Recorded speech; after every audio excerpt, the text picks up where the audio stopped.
Bab 101. S mengabaikan ancaman fans dan terus berlari.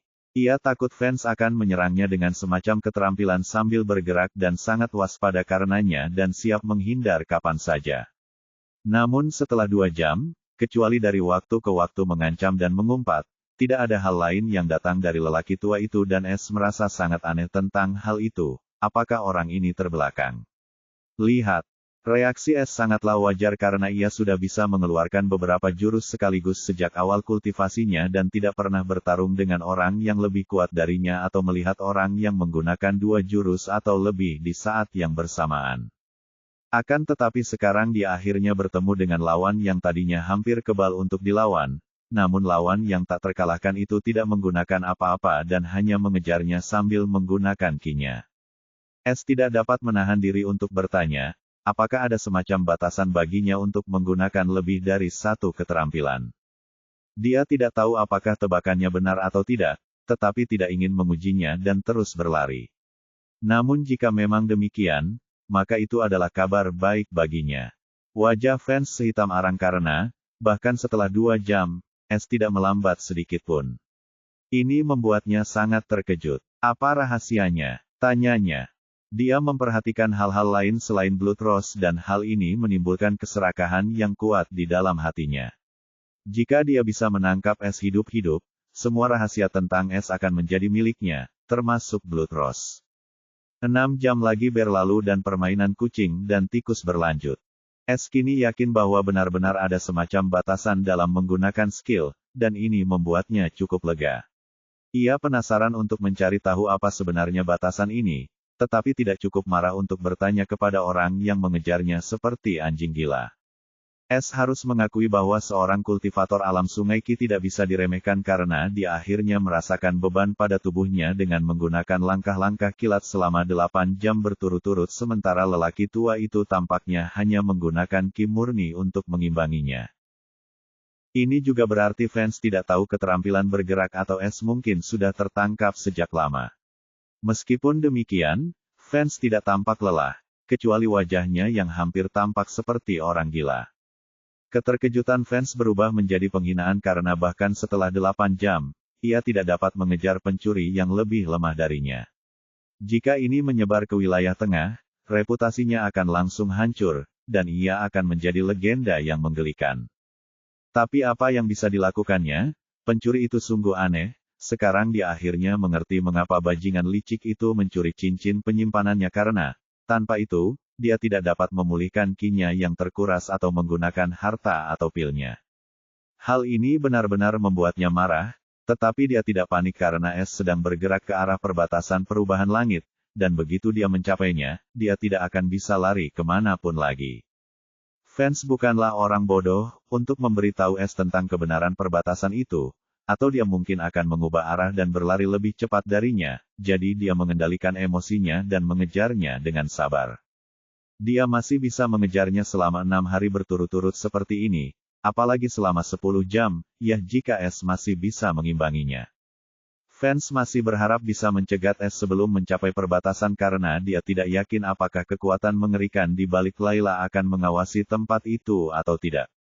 Namun dia yakin mereka akan mencegatnya jika mereka mengetahui lokasi pencuri itu. Pada akhirnya, 10 jam berlalu, dan S tidak melambat sedikit pun seolah dia memiliki ki yang setara dengannya dan kemampuan pergerakan yang mengerikan. S juga sedikit terkejut karena selama 10 jam fans tidak berbicara atau mengumpatnya seperti sebelumnya dan diam-diam mengejarnya. Dia bertanya-tanya apakah kakek tua itu sedang memasak sesuatu, dan itu pasti ada hubungannya dengan perbatasan yang berubah di langit. Kalau sebelumnya, dia mungkin tidak tahu, tapi dia mengerti betul maksud kedatangannya ke sana sebagai penduduk asli di tanah dataran rendah. S masih bisa mengubah arahnya namun tidak melakukannya karena ia yakin, jika ia kembali maka ia mungkin akan bertabrakan dengan manusia berpakaian hitam tersebut, dan ia tidak akan mengambil risiko dengan mereka. Terutama dengan keberadaan makhluk mengerikan itu di antara mereka. Itulah sebabnya dia langsung menuju perbatasan dan melihat apakah dia bisa menggunakan itu di sana dan melarikan diri dari orang tua ini. Namun jika dia berencana untuk gagal, maka dia memiliki rencana cadangan untuk berjaga-jaga. Matahari mulai terbit. S melihat langit semakin keemasan saat ia mendekati batas langit yang berubah. Namun sayang, dia tidak dapat menikmati pemandangan dengan fans di dekatnya dan terus maju.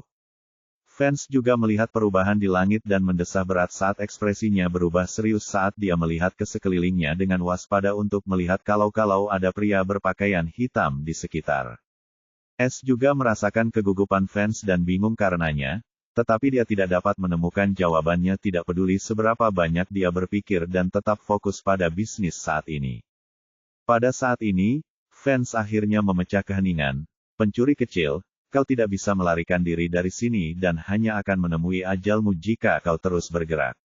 Kembalikan cincin penyimpananku dan barang-barang yang kau curi dari Dulce dan semua milikmu, dan aku akan membiarkanmu pergi. Dia mencoba membujuk S agar berhenti sebelum dia menabrak orang-orang Layla dan jika S berhenti, dia akan menangkapnya dan melarikan diri dari dataran rendah dengan cepat. Mengenai mengampuni dia, dia tidak akan pernah melakukan itu. S juga tahu kata-kata orang tua itu kosong dan tidak mengurangi kecepatannya sedikitpun. Fans mendesah tak berdaya dan membunuh siapapun jika ia bertemu dengan orang-orang Layla. Mereka tidak akan tahu bahwa itu adalah dirinya dan menganggap bahwa pencuri itu adalah dalangnya. Yah, setidaknya ia berharap itulah hasilnya. Pada saat ini, S melihat padang rumput yang luas dan bersih, bermil-mil jauhnya, dan langit di atas padang rumput yang subur itu juga lebih terang keemasan daripada dataran rendah. Apakah itu batas antara dataran rendah dan dataran tengah? Tanyanya sambil berharap-harap cemas. Fans melihat perubahan langit antara dataran rendah dan tengah, reaksinya menyedihkan, jauh berbeda dari S karena dia tahu itu hanyalah ilusi. Bahkan dia tidak berani pergi ke dataran yang tampak indah dan subur itu. Karena Sky Changing Pass dapat bekerja di area spesifik yang disebut sebagai gerbang kehidupan dan selain gerbang kehidupan ini, dimanapun ada kematian, tidak ada yang lain. Anak kecil, dengarkan orang tua ini dan berhentilah sebelum kau menyesali pilihanmu sendiri. Teriaknya lagi. Namun, yang membuatnya kecewa, S tampaknya sama sekali tidak peduli dengan peringatan baiknya. S tidak peduli karena dia tahu apa yang ada di sana dan pada saat ini sesuatu terjadi yang bahkan fans tidak duga. Jika aku jadi kamu, aku akan mendengarkannya. Sebuah suara indah melayang di udara dan dengan suara yang seperti melodi ini turunlah sebuah kekuatan penindasan yang berat. Ketika S merasakan tekanan yang luar biasa ini, dia langsung merasa familiar dengan tekanan itu, seakan-akan dia pernah merasakan kekuatan khusus ini sebelumnya.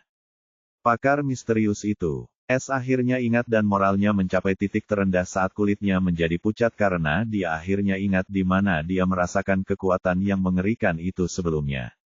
Ekspresi fans bahkan lebih buruk karena hanya dengan suara itu, dia tahu siapa orang itu. Bagaimana dia bisa ke sini secepat ini? Dia merenung keras saat keputusasaan tampak di wajah fans. Fans tak kuasa menahan diri untuk berpikir getir. Nasibnya terlalu buruk selama 2 tahun terakhir ini karena ia pertama-tama kehilangan mawar darah dan kemudian ia bahkan tidak dapat menemukan pencuri itu. Namun, ketika ia akhirnya berhasil menemukan pencuri itu, ia gagal menangkapnya. Kini setelah ia hampir berhasil melakukannya, orang lain telah datang, dan ia tahu ia tidak dapat mengalahkannya, apapun yang dilakukannya. Fans menyadari kecepatan S berkurang karena tekanan mengerikan itu. Namun itu tidak mempengaruhinya. Tuan Fans, tolong tangkap dia sebelum bajingan kecil ini langsung mati. Aku akan tiba di sana dalam beberapa saat. Suara itu terdengar lagi. Fans tersenyum kecut karena dia bisa menebak bahwa wanita itu tidak akan tiba tepat waktu dan S akan melewati perbatasan saat dia tiba. Itulah sebabnya dia menggunakan tekanannya untuk memperlambat S, bukan dirinya sendiri. Sekarang fans dapat dengan mudah menangkap S, tetapi dia harus menyerahkan S ketika wanita itu datang dan ini bukan kabar baik bagi fans. Namun, pada saat ini, tekad yang kuat terpancar di wajah fans saat dia berteriak keras, "Aku bukan pelayanmu." Dan dia langsung berhenti. Bab 102. Saat kekuatan turun ke S, kecepatannya melambat, dan dia tahu dia tidak bisa mencapai batas langit yang berubah sebelum fans menangkapnya. Dan ketika suara itu bergema lagi, Es tahu mereka berdua saling mengenal dan dengan cepat mengambil manik tembus pandang terakhir dari kamar pencurinya. Dia baru saja akan menghancurkannya ketika dia mendengar fans berteriak. Aku bukan pelayanmu. Es tidak bisa menahan diri untuk tidak menoleh ke belakang, melihat lelaki tua yang mengejarnya seperti anjing gila sepanjang malam tiba-tiba berhenti. Fans pun menatap mata Es dalam-dalam sebelum menggerakkan bibirnya. Lolos. Es tertegun tetapi tidak punya waktu untuk memikirkannya dan di bawah tekanan, dia menggunakan kekuatan penuhnya untuk meningkatkan kecepatannya meskipun hanya sedikit. Fans, kamu. Pada saat ini, suara indah itu terdengar lagi, tetapi kali ini jelas ada kemarahan di dalamnya. Es tidak tahu saat dia melihat ke depan, senyuman jahat muncul di wajah fans tua sambil mengejek dalam hatinya, jika aku tidak bisa memilikinya maka kalian semua juga bisa melupakannya. Fans tahu dia tidak bisa mengalahkan wanita berkerudung misterius ini, dan dia mungkin akan membunuhnya hanya untuk membungkamnya. Itu sebabnya dia membiarkan pencurinya mati. Dengan melakukan ini, Es akan berubah menjadi abu dan tidak ada yang akan memiliki Blood Rose atau rahasia pencurinya. Jika dia tidak berhasil menangkap Es, dia mungkin tidak akan membunuhnya. Lagi pula, membunuh seorang alkemis Azure dari organisasi Pale Flame hanya untuk pencuri yang sudah mati tidaklah sepadan. Hanya dengan ini orang bisa membayangkan betapa pintarnya lelaki tua ini. Sangat disayangkan pencuri tersebut ingin mengambil cincin tabungannya, namun ia tidak peduli karena itu bukan kekayaan aslinya dan Zelda juga hanya akan mendapatkan debu milik Es. Di sisi lain, Es tahu bahwa lelaki tua ini tidak berbaik hati membiarkannya pergi seperti ini, dan dia ingin lelaki tua itu mati dengan mendorongnya ke area itu. Tapi sekarang dia tidak punya pilihan lain karena dia bisa merasakan tekanan meningkat dengan kecepatan luar biasa, itu berarti keberadaan mengerikan mendekat dengan kecepatan sangat tinggi. Jaraknya hanya setengah mil dari garis batas dataran rendah dan tengah. 10 mil jauhnya, siluet bergerak seperti kabur dan kecepatannya hampir 50 kali lebih cepat dari Es. Tidak lain adalah Layla. 10 hari yang lalu, ketika Zelda menunjukkan tentang fans, dia segera bergegas ke sini sendirian dan dengan basis budidayanya. Dia sangat cepat dan tiba tepat waktu. Dia menggunakan cincin gelombang penampakannya untuk akhirnya menemukan Es dan kagum karena dia melihat pencuri itu tidak sendirian, dia dikejar oleh fans. Dan yang paling mengejutkannya adalah fans tidak bisa mengejar Es, bahkan dengan kehebatannya. Layla juga tidak merasakan kultivasi Es yang sebenarnya dan tercengang saat merasakan dia berada di gerbang ketiga. Karena dia menggunakan kecepatan yang setara dengan penggarap sumber sungai. Ini tidak masuk akal. Dia langsung menghilangkan gagasan itu dari kepalanya saat matanya berubah tajam. Pencuri ini mempunyai rahasia yang mengerikan. Ketika Layla melihatnya, dia tidak akan bisa datang tepat waktu sebelum pencuri itu masuk ke dalam formasi dan fans juga tidak bisa menghentikannya. Dia akhirnya menggunakan Apparition Wave Rings untuk memperkuat suaranya dan juga menasihati Es. Namun bukan hanya Es yang tidak berhenti, bahkan fans pun tidak mendengarkan perintahnya dan malah berhenti menangkap Es. Ini benar-benar membuatnya marah, tapi dia tidak berdaya untuk melakukan apapun dan hanya bisa meningkatkan kecepatannya dan berharap rasa bela diri palsunya dapat memperlambat Es sebelum dia menyusul. Semua orang mengira dia adalah kultivator inti Sungai Qi, tapi itu tidak benar karena budidaya aslinya berada di alam puncak Sungai Qi dan hanya selangkah lagi untuk memasuki inti Sungai Qi. Namun langkah terakhir ini mirip dengan menyeberangi lautan hanya dengan berenang. Namun, meski hanya berada di alam Sungai Qi, dia bisa menggunakan rasa bela diri atau rasa bela diri palsu yang samar-samar dan dengan memperkuatnya dengan cincin hitam itu. Penggarap memiliki martial sense ketika mereka memasuki alam inti Sungai Qi. Sedangkan untuk false martial sense, ia hanya memiliki 5% dari kecakapan bela diri yang sebenarnya. Seorang penggarap sungai puncaki seperti Layla dapat membentuk rasa bela diri palsu, tapi itu hanya jika dia memenuhi beberapa kondisi khusus seperti dia harus memiliki 7 batu tulis atau fondasi yang sempurna. Itu juga yang menjadi alasan Es kebingungan dan tidak tahu apakah ahli ini adalah penggarap inti Sungai Qi atau bukan. Karena dia tahu ilmu bela diri itu terlalu menakutkan, dan itu bisa langsung menguncinya di tempat jika dia tidak memiliki tindakan pencegahan untuk itu. Namun, Kekuatan ini hanya mampu mengganggunya dan menemukan kehadirannya dari jarak yang sangat jauh, tidak seperti martial sense yang dia kenal. S sekarang hanya berjarak 600 meter sebelum dia masuk ke dalam formasi. Dia mendengar suara yang indah namun serius itu lagi. Berhentilah sekarang juga, atau kamu akan mati. Biar ku beritahu padamu bahwa yang ada di hadapanmu hanyalah ilusi dan begitu kamu melewati batas dataran rendah, itu akan membunuhmu dan mengubahmu menjadi abu. S hanya mendengus dan tidak berhenti karena dia sudah mengetahuinya. Tapi dia tidak bisa membiarkan wanita menakutkan itu menangkapnya. Begitu itu terjadi, hidupnya akan berakhir. Fans mengerutkan kening setelah mendengar Layla mengungkapkan rahasia ini kepada S tetapi sangat gembira saat berikutnya ketika S tidak mempercayai Layla dan terus bergerak. Mata Layla muram ketika dia melihat S bergerak tanpa mengindahkan peringatannya dan mengabaikannya. Berhenti di situ saja, dan aku akan mengampunimu. Dia berteriak lagi. Dia hanya berjarak 2 mil dari S sekarang. S hanya berjarak 200 meter sebelum dia memasuki perbatasan dan berbicara untuk pertama kalinya sambil mengejek, seolah-olah aku akan mempercayai seseorang dari dataran tinggi. Mata Layla dipenuhi dengan niat membunuh yang kuat, dan pada saat ini dia dengan cepat mengeluarkan batu seperti kristal putih susu dari cincin penyimpanannya. Dia menempatkan batu susu itu di tangan kanannya di mana cincin gelombang penampakan berada. Tiba-tiba, aura gelap yang sangat besar dilepaskan dari cincin itu, dan tekanannya meningkat 100 kali lipat. Fans langsung terjatuh ke kelompok tanah karena tekanan ini, dan keringat dingin mengucur di wajahnya yang pucat.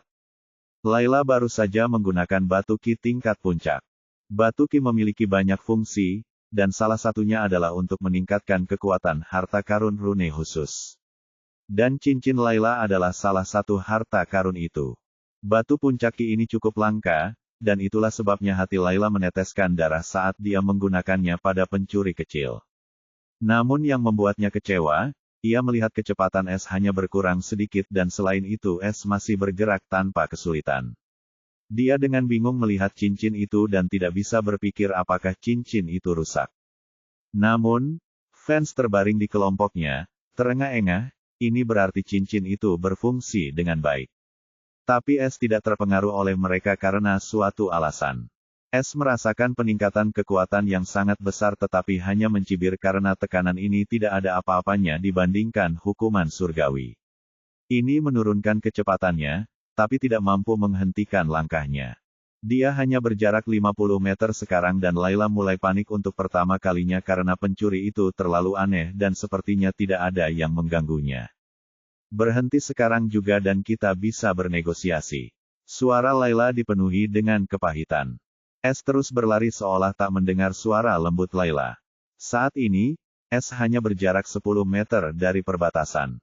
Tiba-tiba, matanya menjadi putih saat jiwa Ki mulai melonjak di dalamnya. S telah mengaktifkan mata yang menghancurkan jiwa. Dia merasakan sakit yang luar biasa di ruang pikiran saat skill itu aktif, tapi dia hanya mengertakkan gigi dan terus fokus pada tanaman hijau di depannya. Skill ini bukan pada tingkat kemahiran rendah tetapi hampir sampai, hanya saja S tidak mempraktikkannya, karena memiliki serangan balik yang mengerikan. Tapi sekarang bukan waktunya mengkhawatirkan hal itu. Saat matanya benar-benar memutih, pemandangan indah di depannya berubah menjadi tanah tandus dan suram. Ini juga merupakan satu-satunya rencana S untuk mencari jalan keluar dari formasi ini karena setiap formasi memiliki kekurangan. Keterampilan ini dengan mudah menemukan kekurangan dalam formasi non-kelas 2 dan S tahu bahkan formasi kelas 1 pun seperti harta surgawi di dunia ini. Bagaimana mereka bisa menggunakan formasi seperti ini di sini?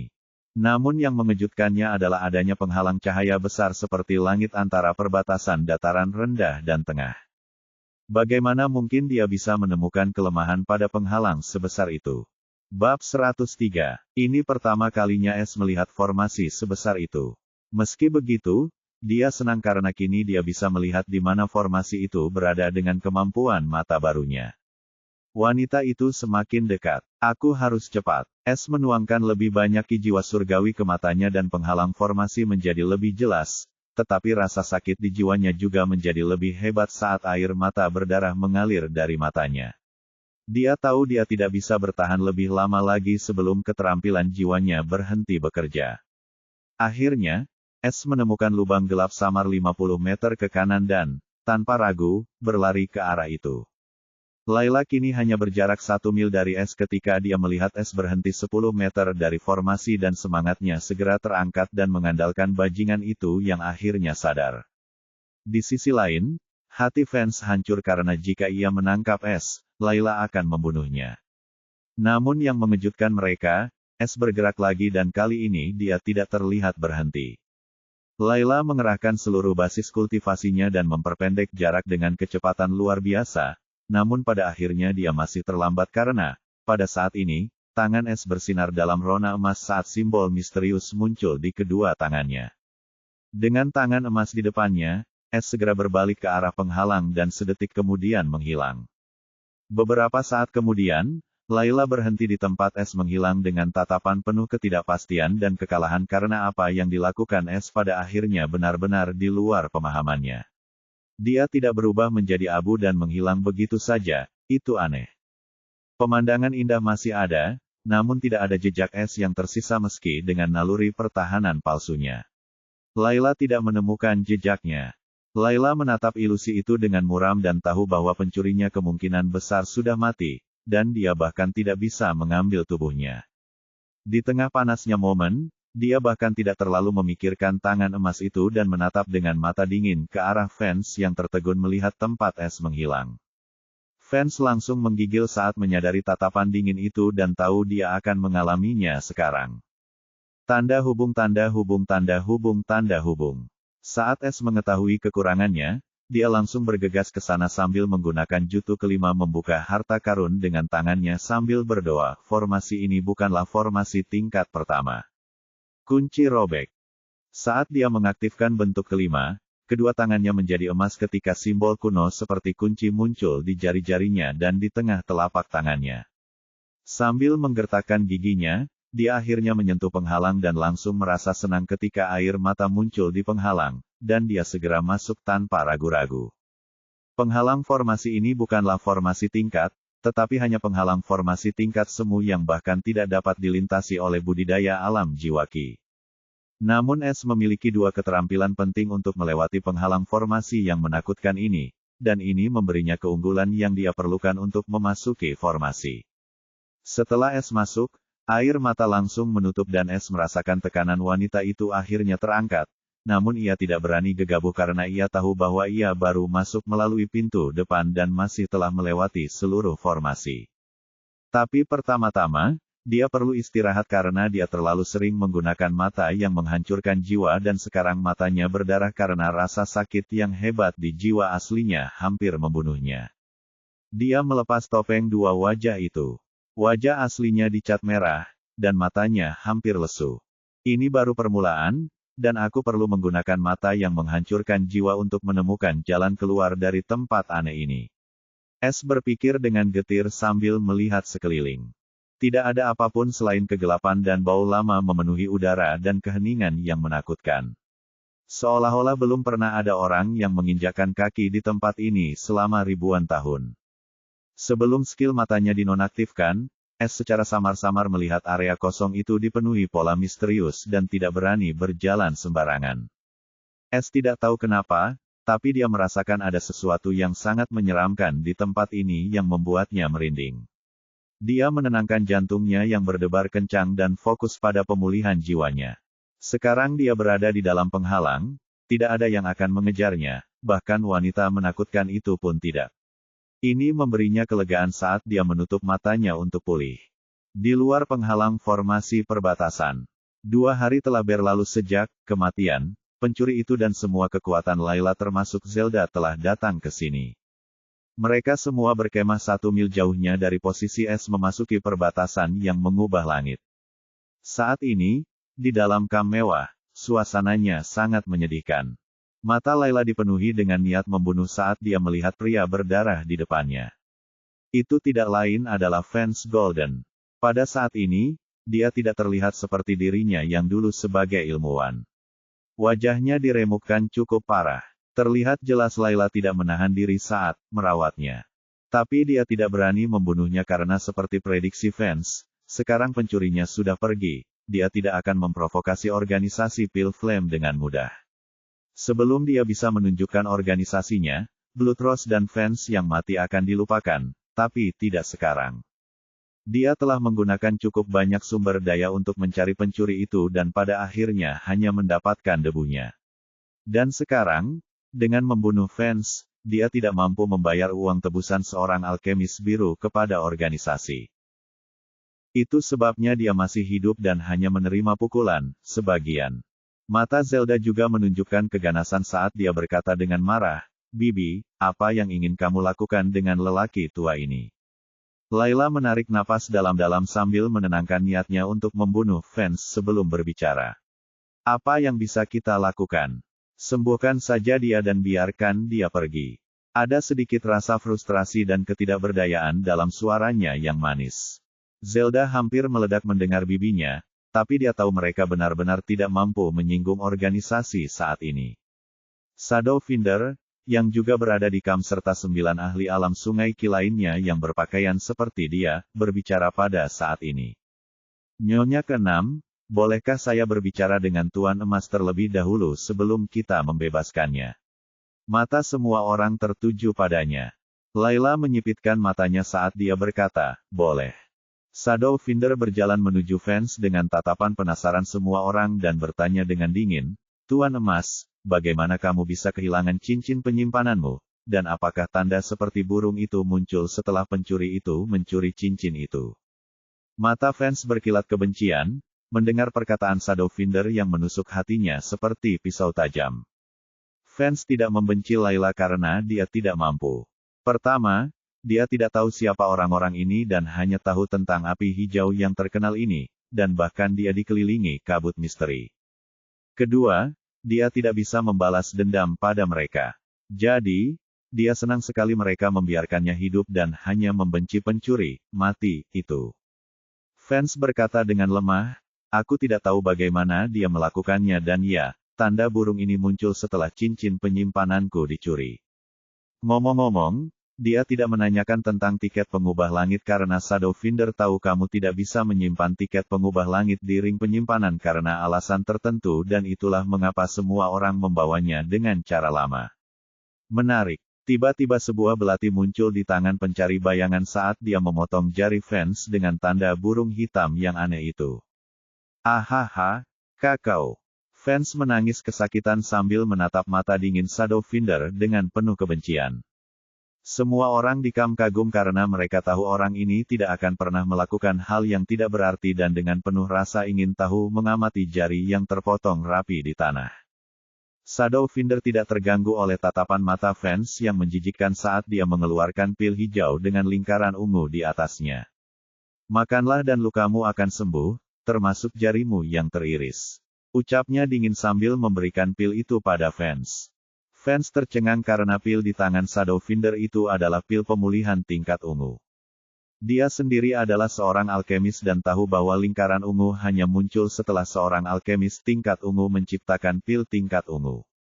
Itu adalah mimpinya untuk menjadi seorang alkemis ungu, tapi ambang batas antara tingkat biru dan ungu terlalu besar untuk dia lewati seumur hidupnya.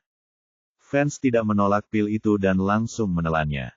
Dia tidak tahu apa yang diinginkan orang gila ini dengan melakukan semua ini, tapi pil ini bisa membantunya menumbuhkan kembali jari-jarinya. Bagaimanapun, hanya pil pemulihan tingkat ungu yang dapat memulihkan anggota tubuh kecil seperti jari. Di mata semua orang yang bertanya-tanya, luka dan jari fans sembuh dengan kecepatan yang bisa dilihat dengan mata telanjang. Pada saat ini, terjadi sesuatu yang mengejutkan semua orang, termasuk Shadowfinder. Ketika jari fans akhirnya tumbuh kembali, bekas burung dari jari yang diiris itu menghilang, dan muncul kembali di tempat yang sama seperti sebelumnya. Di jari fans yang baru saja tumbuh kembali. Bab 104. 2 hari kemudian, mata es yang tertutup rapat akhirnya terbuka. Kulitnya masih pucat, dan matanya kabur. Kerusakan jiwa ini sangat sulit untuk disembuhkan. Es tersenyum pahit. Masih perlu waktu 1 atau 2 minggu agar jiwaku pulih sepenuhnya. Bahkan setelah 2 hari, reaksi terhadap jiwa aslinya dari penggunaan mata penghancur jiwa belum pulih sepenuhnya, namun tubuhnya telah pulih sepenuhnya. Tapi ada masalah yang lebih besar di hadapannya saat ini, yaitu formasi antara dataran rendah dan dataran tengah, yang saat ini dia terjebak di dalamnya. Dengan penglihatan malamnya yang tajam, S melihat sekeliling namun tidak menemukan apapun, kecuali bumi tua. Tidak ada apapun di sana, tidak ada kehidupan atau kerangka yang dia bayangkan. Karena sebelumnya banyak petualang yang mencoba melintasinya, namun S tahu mereka semua mati dengan cara yang mengerikan, dan karena itulah dia curiga akan ada kuburan penuh tulang di dalam formasi itu. Namun, tidak ada apapun. Namun S tidak berani beranjak dari tempatnya karena sebelum kemampuan matanya berhenti, ia melihat jaring luas berisi simbol-simbol aneh tersebar di seluruh tanah tua ini. Jika dia tanpa sadar menginjak simbol-simbol itu, dia akan hancur seketika, seperti penghalang ilusi di belakangnya. Dia hanya bisa masuk karena harta karun yang membuka tangan bentuk kelima. Kalau saja aku tahu tentang pembuatan rune, aku mungkin bisa memahami sesuatu di sini. S menghela nafas lemah saat dia berpikir untuk membuat rune. Namun tepat pada saat berikutnya, matanya yang berkaca-kaca berbinar ketika dia dengan cepat membuka panel notifikasi untuk memeriksa sesuatu dengan wajah penuh rasa ingin tahu dan antisipasi. Ya, itu dia, seru S gembira. Dia akhirnya ingat bahwa dia telah mencopet cincin penyimpanan lelaki tua itu. Saat itu, dia tidak punya waktu untuk memperhatikan suara sistem. Sekarang dia punya banyak waktu untuk memeriksa apa yang dia dapat dari orang tua itu. Itu berarti dia akan mendapatkan TP untuk itu dan karena lelaki tua itu berasal dari kerajaan dan ahli sumber daya sungai, kekayaannya dapat dengan mudah menyaingi kekayaan Dulce atau bahkan melebihinya. Adapun bagaimana dia akan membuka cincin itu bukan urusannya karena dia hanya membutuhkan TP yang cukup untuk membeli manual di toko sistem. Panel hitam transparan muncul saat ini. Panel pemberitahuan. Pemberitahuan tak terlihat. Sukses pencopet saku. Pencurian tuan rumah. 1. Harta karun penyimpanan tingkat rendah. Kelas menengah rune tingkat fana kelima. 14. Harta karun ruang penyimpanan tingkat tinggi dan kelas rendah rune tingkat fana keempat. 87. Harta karun ruang penyimpanan tingkat menengah dan tingkat rendah rune tingkat fana ketiga. 105. Harta karun penyimpanan tingkat rendah rune tingkat fana kedua. 251.766, pil tingkat rendah pil peringkat hijau. 55.283, pil tingkat menengah, tingkat rendah pil peringkat biru. 20.334, pil tingkat tinggi dan tingkat rendah pil peringkat biru. 65, pil tingkat rendah, kelas menengah pil peringkat ungu. 14, senjata tingkat rendah, kelas menengah bintang 5. 288, senjata tingkat tinggi dan tingkat rendah bintang 4. Teknik dan keterampilan tingkat rendah tingkat prajurit, 43 teknik, 153 keterampilan. Teknik dan keterampilan kelas menengah rendah kelas master, 3 teknik, 13 keterampilan. Tingkat sampah Kiseton, tingkat rendah, 203 juta. Kiseton kelas terendah tingkat menengah, 43 juta. Kiseton tingkat rendah tingkat tinggi, 2,1 juta. Kiseton tingkat menengah, tingkat rendah tingkat puncak, 22. Formasi pelat penghalang kelas menengah, rune peringkat fana kelima, 2. Kontrak budak, 2.672. Obat jamu dan biji logam, 1,1 juta jamu, 13.546 biji logam. Hadiah, 32.000 poin pencuri. Poin pencuri, 36.240. Tanda hubung. Tuan rumah telah mencuri harta senilai 32.000 TP. Satu pencurian tingkat rendah telah ditambahkan ke jumlah pencurian. Pencurian tingkat rendah, 4. S hanya bisa menarik napas dalam-dalam. Kekayaan orang tua ini sungguh tidak sepele. Siapa dia sebenarnya? Dia bertanya-tanya. Karena ini adalah hadiah TP terbesar yang pernah dia dapatkan dari sistem dan lelaki tua itu pastilah seseorang yang memiliki posisi terkemuka di kerajaan Palu Emas. Namun saat berikutnya dia membuang pikiran itu ke belakang kepalanya dan tidak peduli lagi. Karena lelaki tua itu adalah seseorang dari Palu Emas dan juga orang yang mengirim perempuan jalang itu ke sini, dia pantas dirampok olehnya. Namun, jika dia mengetahui bahwa lelaki tua itu adalah alkemis biru langit dari organisasi api pil dan cincin penyimpanan ini bukanlah kekayaannya yang sebenarnya, S akan menganggap kambing tua itu lebih serius.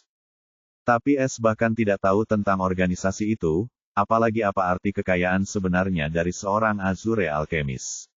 Jika S tahu, dia mungkin akan menjadikan alkemis sebagai sasaran utama pencuriannya mulai sekarang, tidak. Itu juga mengapa fans tidak terlalu peduli dengan cincin penyimpanan ini karena ini hanya 10% kekayaannya, dan kekayaan sebenarnya ada di organisasi. Bisa dibayangkan betapa kayanya seorang alkemis. S merasa sangat disayangkan karena dia tidak bisa membuka cincin ini atau hanya EXP dari pil dan ramuan obat di dalamnya sudah cukup untuk membantunya melewati setidaknya 2 tahap kecil. Namun demikian, dia sangat senang dengan jumlah TP yang dia terima dan hendak membuka toko sistem ketika suara sistem berdengung di benaknya. Sistem mendeteksi cincin penyimpanan yang dicuri oleh host. Karena ini dihitung sebagai pencurian tingkat rendah di panel pencuri, maka dapat dibuka dengan 100 TP. Apakah Anda ingin membuka dengan 100 TP? Ya tidak.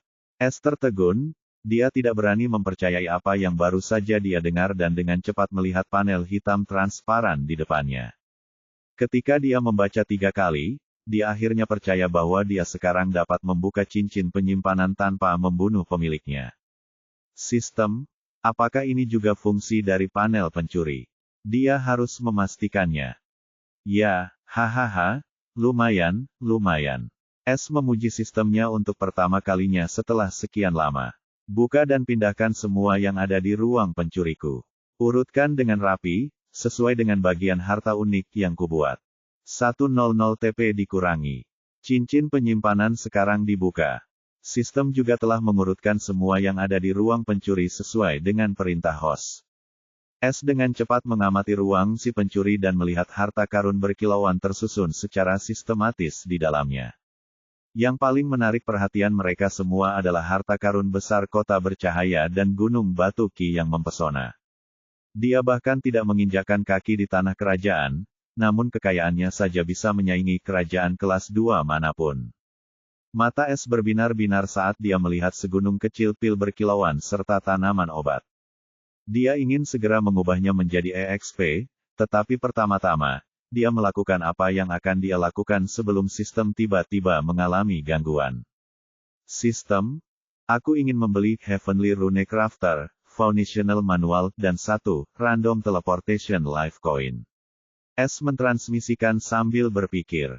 Dia menginginkan Rune Crafter Manual karena dia berharap menemukan sesuatu yang berguna yang dapat membantunya melarikan diri dari tempat ini. Dia tidak ingin menggunakan mata yang menghancurkan jiwa seperti sebelumnya kecuali dia menginginkan luka kritis pada jiwa aslinya. Jika itu terjadi, S tidak tahu berapa lama waktu yang dibutuhkan untuk menyembuhkannya karena dia tidak memiliki metode untuk menyembuhkan luka jiwa dengan cepat saat ini. Sedangkan untuk Life Coin, ia memutuskan untuk membelinya begitu saja karena di dalamnya terdapat kata hidup, dan tidak ada batasannya, seperti halnya manik-manik yang tidak terlihat. Karena dia berada di tempat berbahaya ini, hal itu mungkin bisa menyelamatkan nyawanya pada saat kritis. Selain itu, dia tidak bisa membeli apapun selain keduanya dengan TP-nya saat ini. Omong-omong, dia tidak menggunakan manik tak terlihat di sini karena efeknya hanya bertahan sebentar, dan dia tidak tahu seberapa besar sebenarnya formasi ini. Selain itu, dia tidak akan menggunakannya kecuali dalam situasi hidup dan mati karena itu juga merupakan manik terakhirnya. 35.000 TP berhasil dikurangi. Poin pencuri, 1140. Informasi dari Heavenly Rune Crafter, Foundational Manual sekarang mulai ditransfer ke otak tuan rumah. Koin kehidupan teleportasi acak sekarang diaktifkan. Koin kehidupan, 1. Deskripsi, ini akan digunakan secara otomatis ketika sistem mendeteksi bahaya yang membahayakan nyawa tuan rumah. Sama dengan aliran informasi yang sangat besar memasuki otak S, namun kali ini terasa menyakitkan, seperti pertama kali ia menerima informasi dari sistem. Itu karena jiwanya belum pulih sepenuhnya. S mengertakkan gigi sambil menahan rasa sakit yang luar biasa. Rasa sakitnya akhirnya hilang setelah 1 menit penuh. Ada banyak informasi dalam buku panduan ini, dan S membutuhkan waktu 1 jam penuh untuk memproses dan mengatur setiap bagian. Matanya akhirnya terbuka, ada sedikit kegembiraan dan kejutan di sana. Pembuatan rune surgawi ini benar-benar menentang surga. Pikir S gembira. Sedangkan untuk koin kehidupan, karena berada di tangan sistem untuk mengaktifkannya, dia merasa yakin dengan keamanannya dan bisa melupakannya sepenuhnya. Seluruh fokusnya sekarang adalah membuat rune ketika dia akhirnya menemukan cara untuk meninggalkan tempat terkutuk ini tanpa melukai jiwanya. Tapi S tahu itu tidak akan semudah itu. Bab 105. S membaca manual Heavenly Rune Crafter dengan tenang. Pembuatan rune surgawi bersifat surgawi karena setelah mempelajarinya, S dapat menggunakan ki jiwa surgawi untuk membuat rune seperti ki duniawi pada umumnya. Kalau saja dia mempelajari metode lokal dalam membuat rune, dia tidak akan bisa menjadi pengrajin rune karena ki jiwanya adalah ki jiwa surgawi. S akhirnya memahami betapa bermanfaatnya pengembangan jiwa dan merasa sangat beruntung bisa memulai pengembangan jiwa. Karena tanpa soul ki, tidak ada yang bisa menjadi rune craftsman dan hanya soul cultivator yang bisa memiliki soul ki. Panduan dasar perajin rune surgawi dibagi menjadi 5 bagian terpisah. Setiap bagian sangat penting dan saling berhubungan, dan jika ada satu saja yang hilang, perajin rune tidak akan bisa melakukannya. Bagian pertama adalah Runic Eyes, teknik mata dasar untuk rune crafter. Teknik ini dibagi menjadi 3 level, Runic Manifest Eyes, Runic Analysis Eyes, dan Runic Evaluation Eyes. Setelah menguasai ketiga level tersebut, seseorang dapat melihat, menganalisis, dan mengevaluasi simbol rune. Tanpa teknik semacam ini, mustahil karena simbolnya terbuat dari soul ki. Itu tidak seperti mata es yang asli dan palsu atau mata penghancur jiwa yang dapat menemukan kekurangan dalam simbol, pengaturan, dan formasi rune. Itu adalah teknik pembuatan rune yang sebenarnya. Teknik mata adalah inti dari pembuatan rune dan tanpa mempelajarinya, Anda akan menjadi buta dalam bidang ini. Setiap pengrajin rune memiliki teknik mata khusus untuk simbol rune. Perlu diketahui bahwa di seluruh benua ini hanya sekte kuno yang memiliki keterampilan membuat. Atau organisasi pemadam kebakaran pil di dataran rendah. Ini menunjukkan betapa langka dan pentingnya pengguna soul ki. Bagian kedua adalah teknik pengendalian ki jiwa yang disebut teknik manipulasi jiwa rahasia, yang memiliki 12 level. Teknik pengendalian ki jiwa digunakan untuk mengontrol ki jiwa dengan terampil saat membuat simbol rune. Karena pembuatan rune adalah proses yang sangat rumit, dan dengan kesalahan sekecil apapun, seluruh susunan atau formasi akan hancur. Bagian ketiga adalah ensiklopedia dasar simbol rune. Seperti namanya, ini adalah ensiklopedia lengkap dari setiap simbol dasar atau dasar rune beserta strukturnya. Bagian keempat adalah ensiklopedia rahasia struktural rahasia fundamental. Dalam ensiklopedia ini, terdapat instruksi lengkap tentang cara menggabungkan simbol rune dasar yang berbeda ke dalam susunan atau formasi, bahan yang dibutuhkan, dan informasi tentang seberapa besar kontrol ki yang diperlukan untuk membuat simbol rune dasar dengan sempurna. Bagian terakhir dan kelima adalah teknik Heavenly Rune Crafting. Ketika seseorang menguasai 4 dasar pertama, teknik ini digunakan untuk kerajinan dan memiliki 12 level. Persepsi, kontrol, pemahaman, struktur, dan kerajinan adalah prinsip 5 dasar dari rune crafting. Terakhir, ada 12 tingkatan yang dijelaskan dalam manual dasar rune crafter sebelum kelas 1. Sama seperti dunia ini, 9 peringkat fana perajin rune. Rune crafter tier 1 adalah yang terendah, sedangkan rune crafter tier 12 adalah yang tertinggi. Sedangkan untuk kerajinan rune tingkat 1, manual dasar tidak memiliki informasi apapun tentang tingkatan ini. Bagaimanapun, itu hanyalah dasar-dasar pembuatan rune untuk merawat perajin rune kelas 1 setelah orang tersebut menguasainya sepenuhnya. Mendesah, S menghela nafas takjub saat matanya bersinar dengan ketertarikan yang kuat. Dia hanya ingin membenamkan dirinya dalam mempelajari kerajinan rune yang luar biasa ini. Tapi kendalikan kegembiraannya karena ini bukan waktu atau tempat untuk itu. Selain itu, dia tidak dapat mempelajari 5 prinsip dasar apapun tanpa elemen jiwa Qi.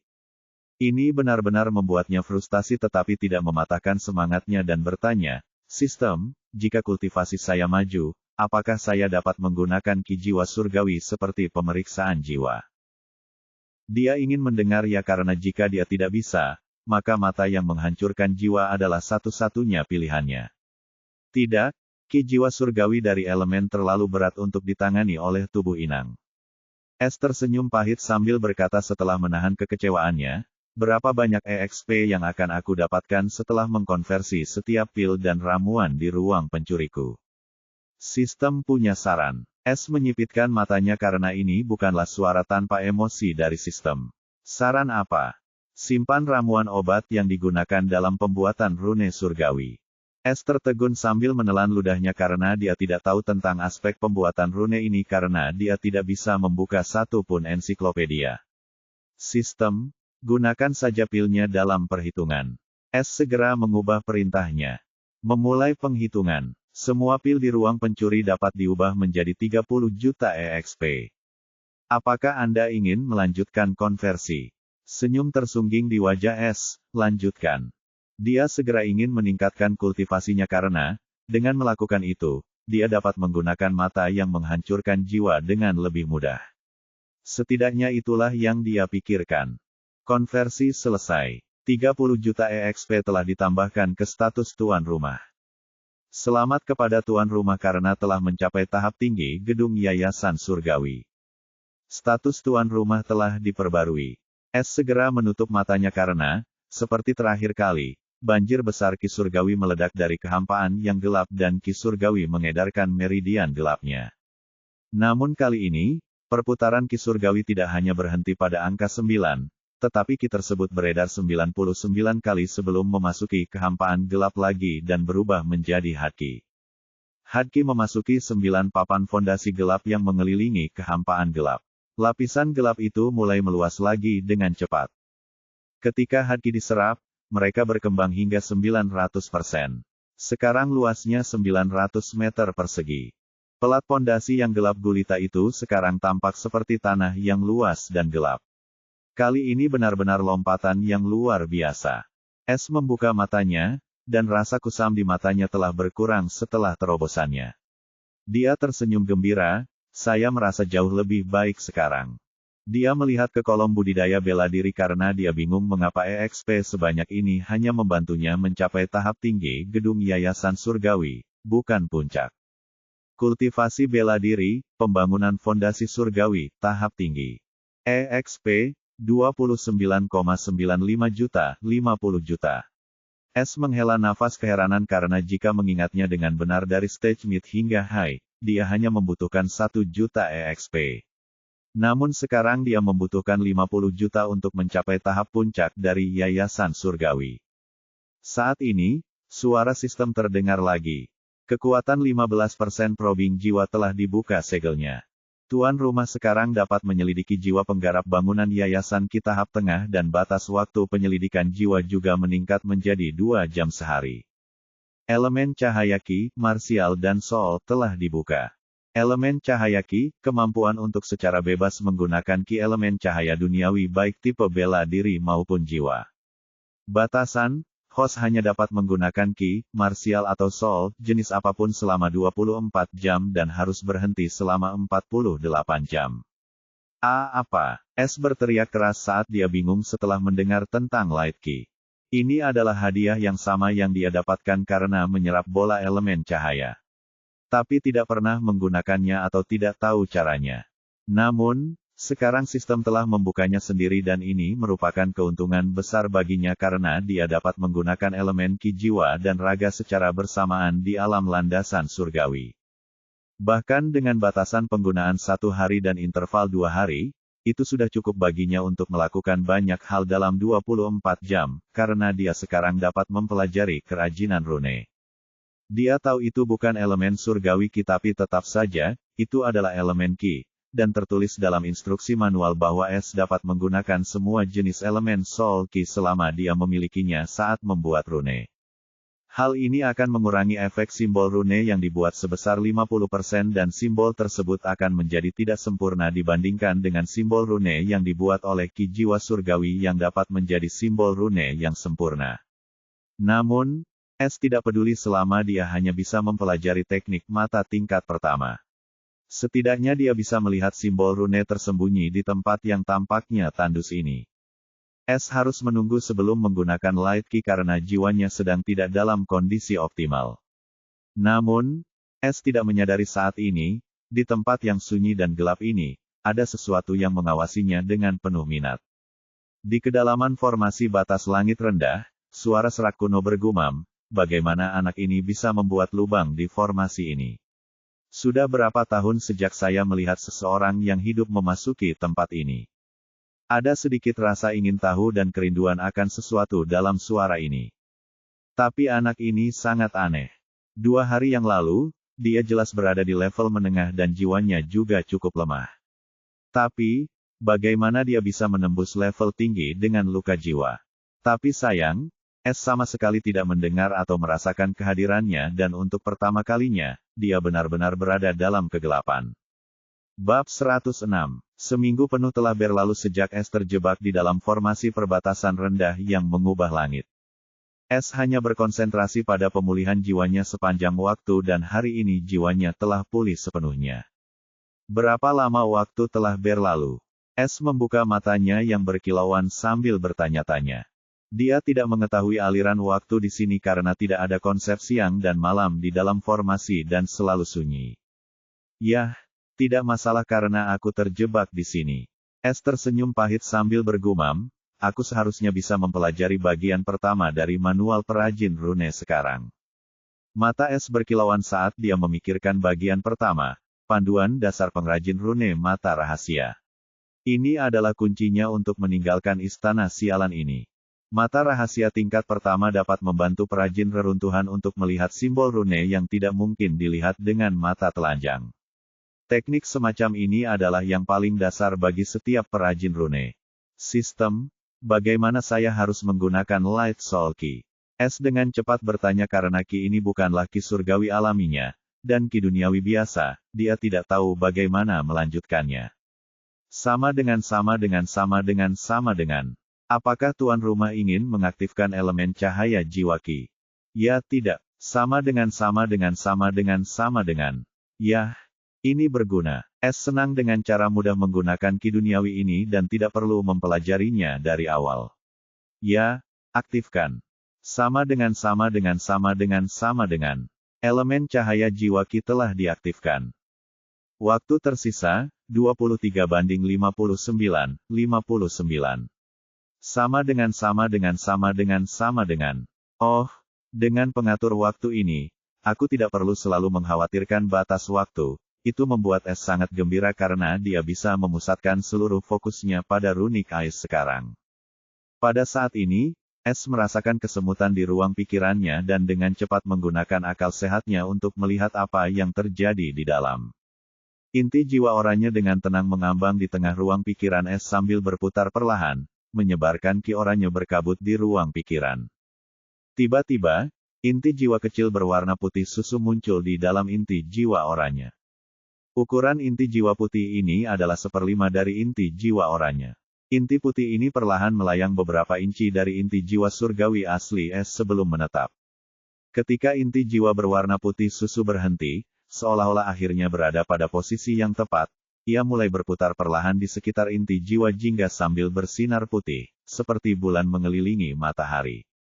Kemunculan tiba-tiba inti jiwa putih baru ini membuat S tercengang. Sekarang tuan rumah dapat menggunakan inti jiwa cahaya palsu untuk mencuri ki jiwa cahaya dari dunia. S akhirnya tersadar dari keterkejutannya saat seringai lebar muncul di wajahnya. Mencuri ki dari kata ini. Aku suka bunyinya. Dia tidak memikirkannya lagi karena waktunya terbatas dan dia tidak akan bisa menggunakan Light Soul Key selama 2 hari. Sambil berpikir, S menarik ki jiwa elemen ringan dari inti jiwa putih. Yang mengejutkannya, ki duniawi ini jauh lebih mudah ditangani daripada ki surgawi dan dia dengan cepat terbiasa dengannya. Setelah membuat dirinya nyaman dengan Light Soul Key, Es menarik napas dalam-dalam dan memasang wajah serius. Runic Manifest Eyes. Tiba-tiba kabut putih transparan mengalir dari kedua matanya. Kabut ini tidak lain adalah ki jiwa ringan. Tidak mungkin untuk melihat dengan mata telanjang, dan hanya seseorang dengan alam yang lebih tinggi dari es yang dapat melihat ki ini. Pada saat ini, jauh di dalam formasi. Bukankah ini elemen cahaya jiwa ki? Suara serak tua berseru dengan keras. Apa, anak anjing ini adalah penggarap sungai jiwa awal? Tapi bagaimana bisa, aku sendiri yang melihatnya menerobos ke tingkat tinggi alam yayasan ki seminggu yang lalu. Suara ini terdengar sangat terkejut saat ini. Tunggu, sebentar, tidak ada jejak ki bela diri pada dirinya sekarang. Apakah aku sedang berhalusinasi saat itu? Pasti aku yang melakukannya. Tidak ada seorang pun yang bisa mengolah jiwa dan raga secara bersamaan sejak dahulu kala. Suara ini sepertinya menenangkan dirinya sendiri. Tampaknya terjebak di sini begitu lama benar-benar mengacaukan indraku. Tapi anak anjing ini cukup menarik. Dia adalah seorang penggarap sungai jiwa awal di usia yang sangat muda dan bahkan memiliki ketertarikan dengan elemen cahaya, yang melengkapi pengembangan jiwa. Haruskah aku mengambil kesempatan ini? Yah, sepertinya aku tidak bisa mendapatkan kesempatan seperti ini lagi. Setidaknya itu jauh lebih baik daripada terjebak di sini. Suara serak itu terdiam seolah sedang memikirkan sesuatu. 1 bulan telah berlalu sejak es terjebak di dalam formasi rendah yang mengubah langit. Di bulan ini, es telah mempelajari Runic Manifest Eyes dengan sungguh-sungguh setiap kali waktu istirahatnya selesai. Teknik ini unik dari keterampilan mata lain yang ia pelajari di masa lalu. Itu sebabnya dia mengalami kesulitan dalam memahaminya, tetapi setelah sebulan dia mulai memahami inti dari pembuatan rune bagian pertama ini dan sangat dekat dalam menguasai mata rahasia tingkat pertama. Adapun 2 hari ketika dia tidak bisa menggunakan ki jiwa ringan, dia mempelajari peluru yang menembus jiwa. Karena itu tidak berbahaya baginya pada levelnya saat ini. Dia mencoba mempelajari Pulse Celestial, tapi terlalu sulit baginya untuk memahaminya seolah-olah dia terjebak. Jadi, dia menaruh seluruh fokusnya pada keterampilan jiwa. Satu hal lagi yang patut disebutkan adalah rune crafting manual membantu es dalam mempelajari lebih lanjut tentang Soul Ki. Sebelumnya dia sama sekali tidak mengerti tentang bagaimana dia harus meningkatkan jiwanya, tapi sekarang segalanya berbeda. Jika bukan karena waktu yang terbatas dan terjebak di tempat ini, es ingin mempelajari teknik pengendalian jiwa pembuatan rune surgawi. Hal ini membuatnya semakin bertekad untuk segera meninggalkan tempat ini. 2 bulan lagi berlalu. Saat ini mata es tertutup rapat sambil berkeringat deras. Ki jiwa transparan putih terus mengalir dari matanya yang tertutup seolah-olah ada api putih. Tiba-tiba, mata es yang tertutup terbuka saat jiwa ki transparan langsung tenggelam di dalamnya, dan bahkan tidak ada jejak jiwa ki yang tersisa. Mata biru tua miliknya setenang air. Namun jika dilihat lebih cermat, sekarang ada kilau putih di sekitar iris biru tua miliknya. Bibir es melengkung ke atas membentuk senyuman karena dia akhirnya memahami mata rahasia tingkat pertama, mata manifest rahasia dalam 3 bulan. Tanpa membuang waktu lagi, es melihat sekeliling dengan bantuan Runic Manifest Eyes dan takjub karena area sekitarnya dipenuhi dengan simbol rahasia yang berbeda dan kompleks. Aku akhirnya bisa melihat simbol-simbol rune ini. Es sangat gembira karena semua usahanya tidak sia-sia, dan akhirnya bisa melihat simbol rune yang tersembunyi. Dia cukup terkejut sekarang karena dia melihat simbol rune yang sebenarnya karena sebelumnya dia hanya bisa melihat kekurangan dalam susunan dan formasi dengan keterampilan dasar dan mata jiwanya. Namun sekarang, dia dapat dengan jelas melihat rune misterius ini dan rune tersebut terlalu dalam sehingga dia tidak dapat memahaminya saat ini. Alis es tiba-tiba menyatu ketika dia melihat sekeliling dengan lebih hati-hati. Karena dia melihat simbol-simbol aneh ini bersinar dalam cahaya yang berbeda dan tidak ada satupun tempat kosong seperti yang dia lihat dengan mata yang menghancurkan jiwa 3 bulan lalu. Tempat di mana dia menahannya selama 3 bulan juga merupakan salah satu tempat kosong yang dia lihat dengan mata yang menghancurkan jiwa, tapi sekarang dia menggunakan Runic Eyes, bahkan tempat ini bersinar dalam cahaya putih redup. Sekarang aku harus menggabungkan mata yang benar dan yang salah dengan Runic Manifest Eyes. Es merenung dengan muram. Tidak, Itu hampir mustahil. Mereka sama sekali tidak saling memuji. Ini adalah rencana besarnya untuk melarikan diri dari tempat ini, dengan menggabungkan keterampilan mata dasar dan teknik rune. Karena mata yang benar dan yang salah dapat melihat kekurangan dan, dengan menggabungkannya dengan teknik rahasia ini, dia juga dapat dengan mudah menemukan kekurangan dalam simbol. Terlebih lagi, jika S benar-benar berhasil, maka dia juga tidak membutuhkan mata yang menghancurkan jiwa dalam jangka panjang. Setidaknya itulah yang dia pikirkan sebelum menguasai mata rahasia tingkat pertama. Dia yakin dalam melakukannya, namun, sekarang dia akhirnya mengerti betapa mustahilnya menggabungkan teknik dan keterampilan bela diri dan jiwa.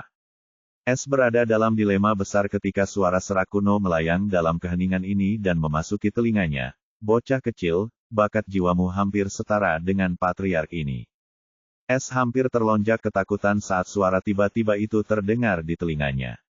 Dia langsung menggunakan akal surgawinya secara maksimal untuk menemukan pemilik suara ini tetapi gagal. Kamu bahkan berhasil membentuk indera jiwa di alam sungai jiwa awal, dan indera jiwamu juga unik dan kuat. Teknik apa yang sedang kamu latih? S akhirnya memberikan kengerian dalam hidupnya karena ini adalah pertama kalinya sejak ada orang yang menunjukkan indera jiwanya. Bab 107. S ketakutan karena tidak ada seorang pun yang pernah menganggapnya sebagai seorang pembudidaya jiwa, apalagi memuji indera surgawinya. Ini berarti ada makhluk mengerikan yang tinggal di tempat ini dan dia tidak bisa tidak memikirkan perasaan tidak enak yang dia rasakan saat pertama kali memasuki tempat ini. Bagaimana mungkin ada orang lain di sini? Pikir S dengan muram, tetapi dia tidak dapat melarikan diri sekarang karena jika dia bergerak sembarangan di tempat ini dia akan mati. Terlebih lagi, makhluk mengerikan ini bahkan dapat merasakan indera surgawinya. Kemana dia bisa lari jika pemilik suara ini ingin menangkapnya? S menarik napas dalam-dalam. Siapa kau? Saat dia bertanya, manik tak terlihat itu sudah muncul di tangannya. Jika dia merasakan ada yang tidak beres, dia akan langsung menghancurkannya. Aku patriark mimpi kosong, kau pasti pernah mendengar tentangku sebelumnya. Ada nada bangga yang jelas dalam suara ini saat ia memperkenalkan dirinya kepada S. S meringis sebelum berkata dengan serius, "Senior, mohon maafkan saya. Saya hanya dari tanah tingkat rendah dan belum pernah mendengar nama agung senior sebelumnya." Tanah rendah apa? MT Dream bingung saat bertanya, "Nak, di mana tempat ini? Bukankah kita berada di benua angin biru?" S terkejut mendengarnya, dia tidak tahu tentang dataran rendah. Meski waspada S tetap menjawab dengan jujur. Ini adalah benua angin biru, tetapi terbagi menjadi 4 lapisan berbeda dan kita berada di perbatasan perubahan langit tingkat terendah. Sejak kapan benua angin biru punya lapisan-lapisan berbeda dan perbatasan yang tidak masuk akal ini? Tanya MT Dream lagi dengan suara kaku. Sejak awal, kurasa, S sendiri tidak tahu jawaban atas pertanyaan ini dan menjawab dengan jujur. Aku tahu kau berkata jujur. MT Dream menjawab dengan ragu, ceritakan semua yang kau ketahui tentang benua angin biru saat ini. Dia seorang penanam jiwa. Pikir S serius karena hanya orang yang punya jiwa yang bisa berkata dengan yakin, dia berkata jujur. Hal ini membuat S merinding. Ini adalah pertama kalinya dia menjadi mangsa indera jiwa orang lain dan dia tidak berdaya untuk melakukan apapun. Sekarang, dia akhirnya mengerti bagaimana rasanya berada dalam kegelapan di depan seorang pembudidaya jiwa. Senior, pertama-tama bisakah kau menjawab pertanyaan junior ini? Tanya S datar. Dia tidak tahu apa yang terjadi dengan orang tua ini. Namun, mimpi kosong ini tidak menyerangnya sejak awal dan terus mengajukan pertanyaan-pertanyaan tidak penting yang membuat S sedikit berani. Itulah sebabnya dia bertanya apakah lelaki tua ini pemarah atau tidak. Pertama, ceritakan semua yang kau ketahui tentang benua angin biru. Kali ini terdengar jelas nada penindasan dalam suara MT Dream. Getaran menjalar ke seluruh tubuh S karena ada kekuatan misterius dalam suara seraknya. Sebenarnya apa sih tingkat kultivasinya? Sistem, bolehkah aku menggunakan koin kehidupan itu sekarang? S segera mengirimkan pesan. Dia tidak suka perasaan seperti ini, di mana dia terjebak seperti tikus di hadapan harimau. Tidak, Sistem tidak mendeteksi adanya bahaya yang dapat mengakhiri hidup inangnya saat ini. S tersenyum kecut, kau sama sekali tidak bisa diandalkan. Dia menarik napas dalam-dalam dan menceritakan kepada MT Dream tentang benua angin biru yang dia ketahui dengan jujur. Mengenai menyembunyikan sesuatu, di hadapan indera jiwa, itu hampir mustahil sampai S belajar menenangkan fluktuasi jiwanya yang tidak dia ketahui caranya. Dia masih pemula dalam hal kultivasi jiwa dan ini adalah pertama kalinya dia berkontak dengan seorang kultivator jiwa sungguhan, yang mana merupakan sosok yang mengerikan. Setelah penjelasan yang panjang, S merasa dia berbicara paling lama dalam hidupnya. Bajingan pengkhianat itu. Suara marah MT Dream bergema dalam keheningan formasi yang mengubah langit. S menggenggam manik tak kasat mata itu pada saat dia siap menghancurkannya kapan saja. Desahan tak berdaya terdengar saat ini. Wah, maafkan kelakuanku yang dulu. Aku tidak percaya pengkhianat itu membagi benua yang indah ini dan bahkan membangun perbatasan ini. S kebingungan saat itu, karena untuk pertama kalinya dia merasakan kesedihan dalam suara ini dan tidak dapat menahan diri untuk bertanya, Senior, apakah Anda seseorang dari Sekte Kuno? Sekte Kuno, terdengar suara mengejek dari MT Dream, wah, karena kamu mengatakan yang sebenarnya kepada patriark ini dan aku sudah lama tidak berbicara dengan siapapun, biar aku yang menjelaskannya kepadamu. S tidak berbicara dan mendengarkan dengan seksama apa yang dikatakan orang tua ini. Aku tidak tahu berapa lama waktu telah berlalu, tetapi setelah mendengarkanmu, aku dapat berasumsi, mereka telah menghapus semua jejakku dari sejarah. Tetapi izinkan saya memberitahu Anda, pada zaman dahulu kala, ras binatang kuno menguasai dunia langit keemasan. Itu adalah masa yang paling gemilang bagi mereka, tetapi suatu hari, tiba-tiba, berbagai ras muncul dari berbagai belahan dunia ini. Tidak seorang pun tahu dari mana mereka berasal. Ras binatang purba marah dengan para penyerbu yang tiba-tiba ini, dan mereka mulai melakukan pemusnahan massal untuk membersihkan dunia mereka. Namun, itu tidak semudah yang dipikirkan oleh ras binatang.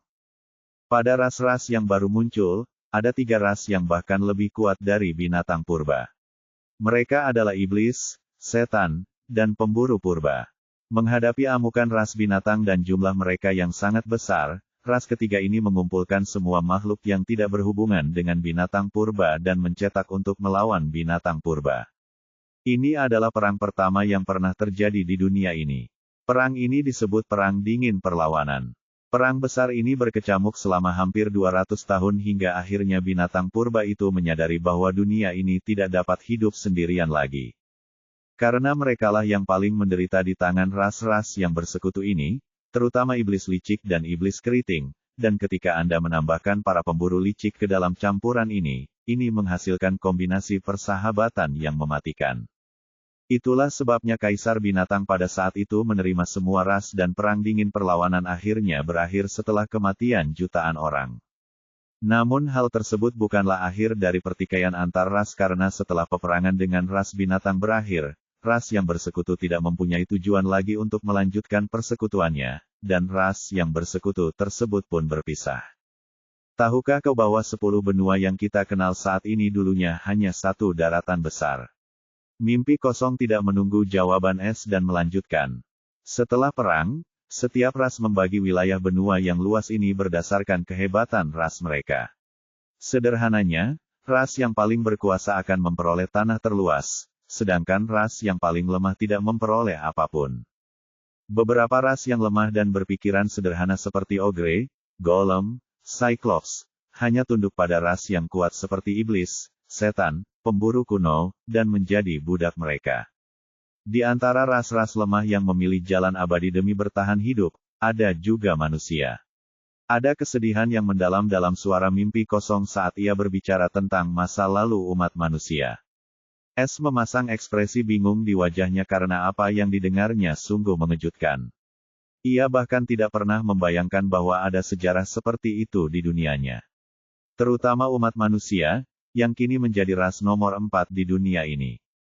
S tak dapat menahan diri untuk bertanya, Senior, kalau begitu, bagaimana caranya kita terbebas dari ikatan bertahan? Mimpi kosong berkata dengan suara penuh kebanggaan, tentu saja kami bertarung. Manusia memilih ras pemburu kuno untuk perlindungan dan menjadi pengikut mereka. Karena hanya pemburu kuno yang tampak bertahan seperti manusia kecuali warna rambut mereka yang berbeda.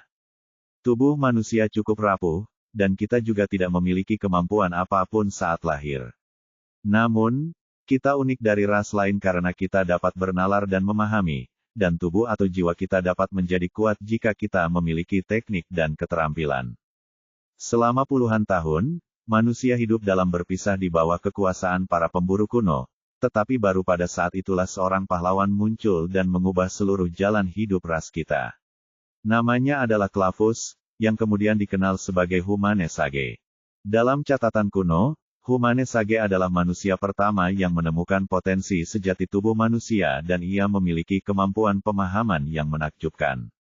Dia menciptakan banyak teknik dari awal untuk kemanusiaan dan secara diam-diam mengajarkan semua terobosan manusia, dan ini adalah titik balik yang nyata bagi manusia. Umat manusia akhirnya menyadari potensi sejati mereka dan di bawah kepemimpinan Humane Sage, pemberontakan umat manusia dimulai. Banyak pahlawan muncul dari umat manusia dan memberikan kontribusi yang luar biasa. Namun, tidak seorang pun pernah membayangkan bahwa pemberontakan umat manusia terhadap para pemburu kuno akan mengobarkan perang terbesar kedua di dunia langit emas, Perang Supremasi Ras. Petik 2. Suara mimpi kosong dipenuhi gairah. Dia tidak berbicara dengan seseorang selama bertahun-tahun dan S adalah pendengar yang baik, dan dia hampir lupa bahwa dia dikurung. Mata S juga berkilauan dengan cahaya aneh. Dia sendiri adalah manusia dan mendengar sejarah umat manusia yang mulia, darahnya mendidih. Senior, apa yang terjadi selanjutnya? S bertanya dengan penuh semangat, dia sangat ingin tahu apa yang terjadi dalam Perang Supremasi Ras. Bab 108.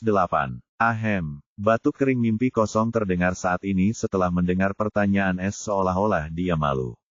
Anakku, patriark ini juga tidak tahu tentang Perang Supremasi Ras, tidak ada catatannya, aku hanya tahu dia. S masih menunggu bagian cerita selanjutnya dengan penuh semangat ketika dia mendengar kata-kata membeku dari mimpi kosong dan dia hampir terjatuh. Mimpi kosong berbicara cepat seakan melihat wajah gelap S. Berat, aku berkata jujur tidak ada catatan sejarah mengenai perang ini kecuali namanya. Yang saya tahu adalah ketika Perang Supremasi berakhir, daratan utama tunggal yang besar itu terpecah menjadi 10 bagian dan pemeringkatan ras juga pecah dan tidak ada lagi yang terjadi setelah itu. Percayalah, jika ada catatannya, akulah orang pertama yang mengetahuinya. Karena aku adalah keturunan dari Humane Sage dan juga Patriark Humane Sky Sek generasi ke-8. S merasa bingung saat mengetahui latar belakang suara mengerikan ini. Dia tidak tahu apakah orang tua ini berkata jujur atau tidak, karena inderanya tidak berdaya. Namun jika ini benar, maka dia pastilah semacam legenda hidup. Namun, S mengerutkan kening saat dia bertanya, jika senior adalah keturunan Sage kemanusiaan dan ketua sekte, lalu bagaimana kau bisa berakhir di sini? Ini semua salahku karena terlalu percaya pada murid yang menyiksanya. Suaranya yang kosong dan seperti mimpi terdengar dingin seperti musim dingin ketika dia menyebut muridnya. S membukakan matanya namun tetap diam untuk membiarkan mimpi kosong berlanjut. Pada masa saya, tidak ada pembagian atau batas di benua ini dan hanya ada satu sekte. Seluruh benua angin biru berkembang pesat dan umat manusia bersatu di bawah sekte langit manusiawi. Tetapi aku telah melakukan kesalahan besar dengan menjadikan ular berbisa sebagai muridku. Aku dibutakan oleh bakatnya yang mengerikan dalam pengembangan jiwa dan mengabaikan aspek-aspeknya yang lain. Mimpi kosong mendesah tak berdaya. Aku memperlakukannya seperti anakku sendiri dan bahkan mengajarinya teknik inti Clavus Clan. Klan Clavus terkenal karena bakat mereka dalam pemrograman jiwa karena Humane Sage juga merupakan keterampilan jiwa dan kami memiliki kumpulan teknik dan keterampilan jiwa yang lengkap untuk alam cerminan jiwa 8. Tetapi teknik dan keterampilan alam ke-7 dan ke-8 tidak mudah didapat dan hanya orang dengan darah klan Clavus yang memiliki kesempatan untuk mendapatkannya. Ketika saya memberitahu pangeran itu tentang hal itu, dia akhirnya menunjukkan taringnya. Pertama, dia bertindak seolah-olah dia selalu begitu, tetapi seiring berjalannya waktu, sekte itu berubah dan aku tidak tahu bagaimana, tetapi bajingan itu bahkan mendapat bantuan dari pakar ras iblis dan mengalahkanku bersama mereka. Saya ingat dengan jelas bahwa dua tetua tinggi dari sekte itu juga terlibat dalam penyerangan itu. Namun, ular itu tidak membunuh saya karena entah bagaimana ia bahkan menemukan bahwa hanya patriark sekte itu yang tahu tentang tempat di mana dua teknik terakhir klan kami disembunyikan. Pada akhirnya, aku tidak bergeming, bahkan setelah mereka membunuh anggota klanku, tetapi ambisi pengkhianatan itu tidak mengenal batas dan, dengan bantuan para ahli ras iblis, mereka memisahkan jiwaku menjadi 5 bagian dan menguncinya di lokasi yang berbeda. Aku tidak tahu apa yang akan dia dapatkan setelah melakukannya, tetapi dia merencanakan sesuatu yang jahat. Namun sayang, aku tidak berdaya untuk melakukan apapun karena mereka memiliki harta karun jiwa yang kuat untuk melindungi diri mereka sendiri. Namun, pengkhianat itu tidak tahu keajaiban teknik jiwa alam ketujuh milik klanku. Bahkan setelah mereka mencabik-cabik jiwaku, aku kembali sadar dan mungkin hal yang sama juga terjadi pada bagian jiwaku yang lain. Tapi aku terjebak di sini, dan sepertinya tidak ada yang bisa masuk ke tempat ini. Ya, tentu saja, sampai kau datang. Aku yakin kaulah satu-satunya yang bisa menolongku. Suara Empty Dream dipenuhi dengan antusiasme saat ia menyebut S. S merasa dirinya adalah orang yang paling tidak beruntung saat ini karena seluruh masalah ini nampaknya besar dan dia tidak ingin terlibat dengan guru dan muridnya ini. Karena jika orang itu bisa menipu seseorang seperti Empty Dream dan mendapatkan bantuan dari Devil Rache dan yang terpenting, dia kemungkinan besar adalah orang yang telah mengubah seluruh struktur benua ini. Itu berarti orang itu mungkin adalah orang terkuat di seluruh benua angin biru. Sementara itu, dia sudah memiliki tubuh asli Matis, yaitu seorang penggarap alam manifestasi jiwa Ki sebagai musuh, dan jika dia memprovokasi keberadaan semacam ini juga, dia tidak akan punya tempat di seluruh benua ini untuk bersembunyi. S memaksakan senyum sambil menolak dengan sopan, "Senior, ini semua hanya kebetulan semata. Bahkan Anda tahu saya terjebak di sini, jadi bagaimana mungkin saya bisa membantu Anda dengan masalah penting ini?" "Heh, kau pikir aku orang bodoh yang akan menceritakan hal-hal seperti ini kepada siapa saja dan meminta bantuan orang desa?" Empty Dream mencibir saat ini, bakat jiwamu hampir setara dengan patriark ini dan kau bahkan tampaknya memiliki teknik mata pembuat rune yang sangat bagus. Kalau tidak salah, kamu hanya mempelajarinya di sini dan waktunya juga sangat singkat. Bakatmu tidak setinggi ular itu, tetapi memiliki bakat yang setara dengan leluhur ini juga bukan hal yang lucu. Rubah tua ini mengamatiku sejak awal dan hanya menunjukkan kehadirannya karena bakatku dalam bidang jiwa. Esther senyum kecut, mengetahui rahasianya begitu mudah terbongkar. "Senior, aku masih tidak bisa menolongmu karena aku terjebak di sini dan masalahmu mungkin terkait dengan tanah kerajaan. Aku tidak bisa pergi ke sana dalam waktu dekat bahkan jika aku melarikan diri." Dia mengatakan yang sebenarnya. "Wah, aku tahu apa yang kau pikirkan, tetapi jika dugaanku benar, maka ada kemungkinan dua bagian jiwaku yang lain berada di dua perbatasan langit lainnya. Dan mereka mungkin juga mendapatkan kembali kesadaran mereka. Aku bisa membantumu melarikan diri dari tempat ini dan kedua kepingan jiwa itu bisa melakukan hal yang sama jika mereka sadar karena seluruh formasi ini dibangun di atas kepingan jiwaku. Ini seharusnya bisa menyelesaikan masalahmu dalam memasuki apa yang disebut tanah kerajaan itu, kan?" Empty Dream berkata dengan percaya diri.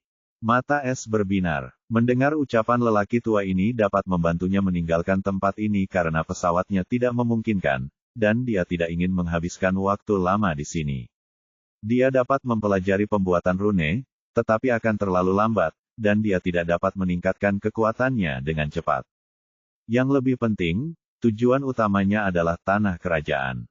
Perjalanannya akan lebih mudah jika hipotesis lelaki tua ini tentang bagian jiwanya benar. S menarik napas dalam-dalam sebelum berkata, "Apa yang kau inginkan sebagai balasannya?" Ia ingin mendengar syarat-syaratnya sebelum menerima apapun dari Empty Dream. "Ho, caranya sangat mudah. Kau hanya perlu mengumpulkan gumpalan jiwa dari setiap bagian jiwaku dan setelah kau menggabungkan setiap bagiannya, aku akan terbebas dari tempat terkutuk ini dan menjadi utuh kembali."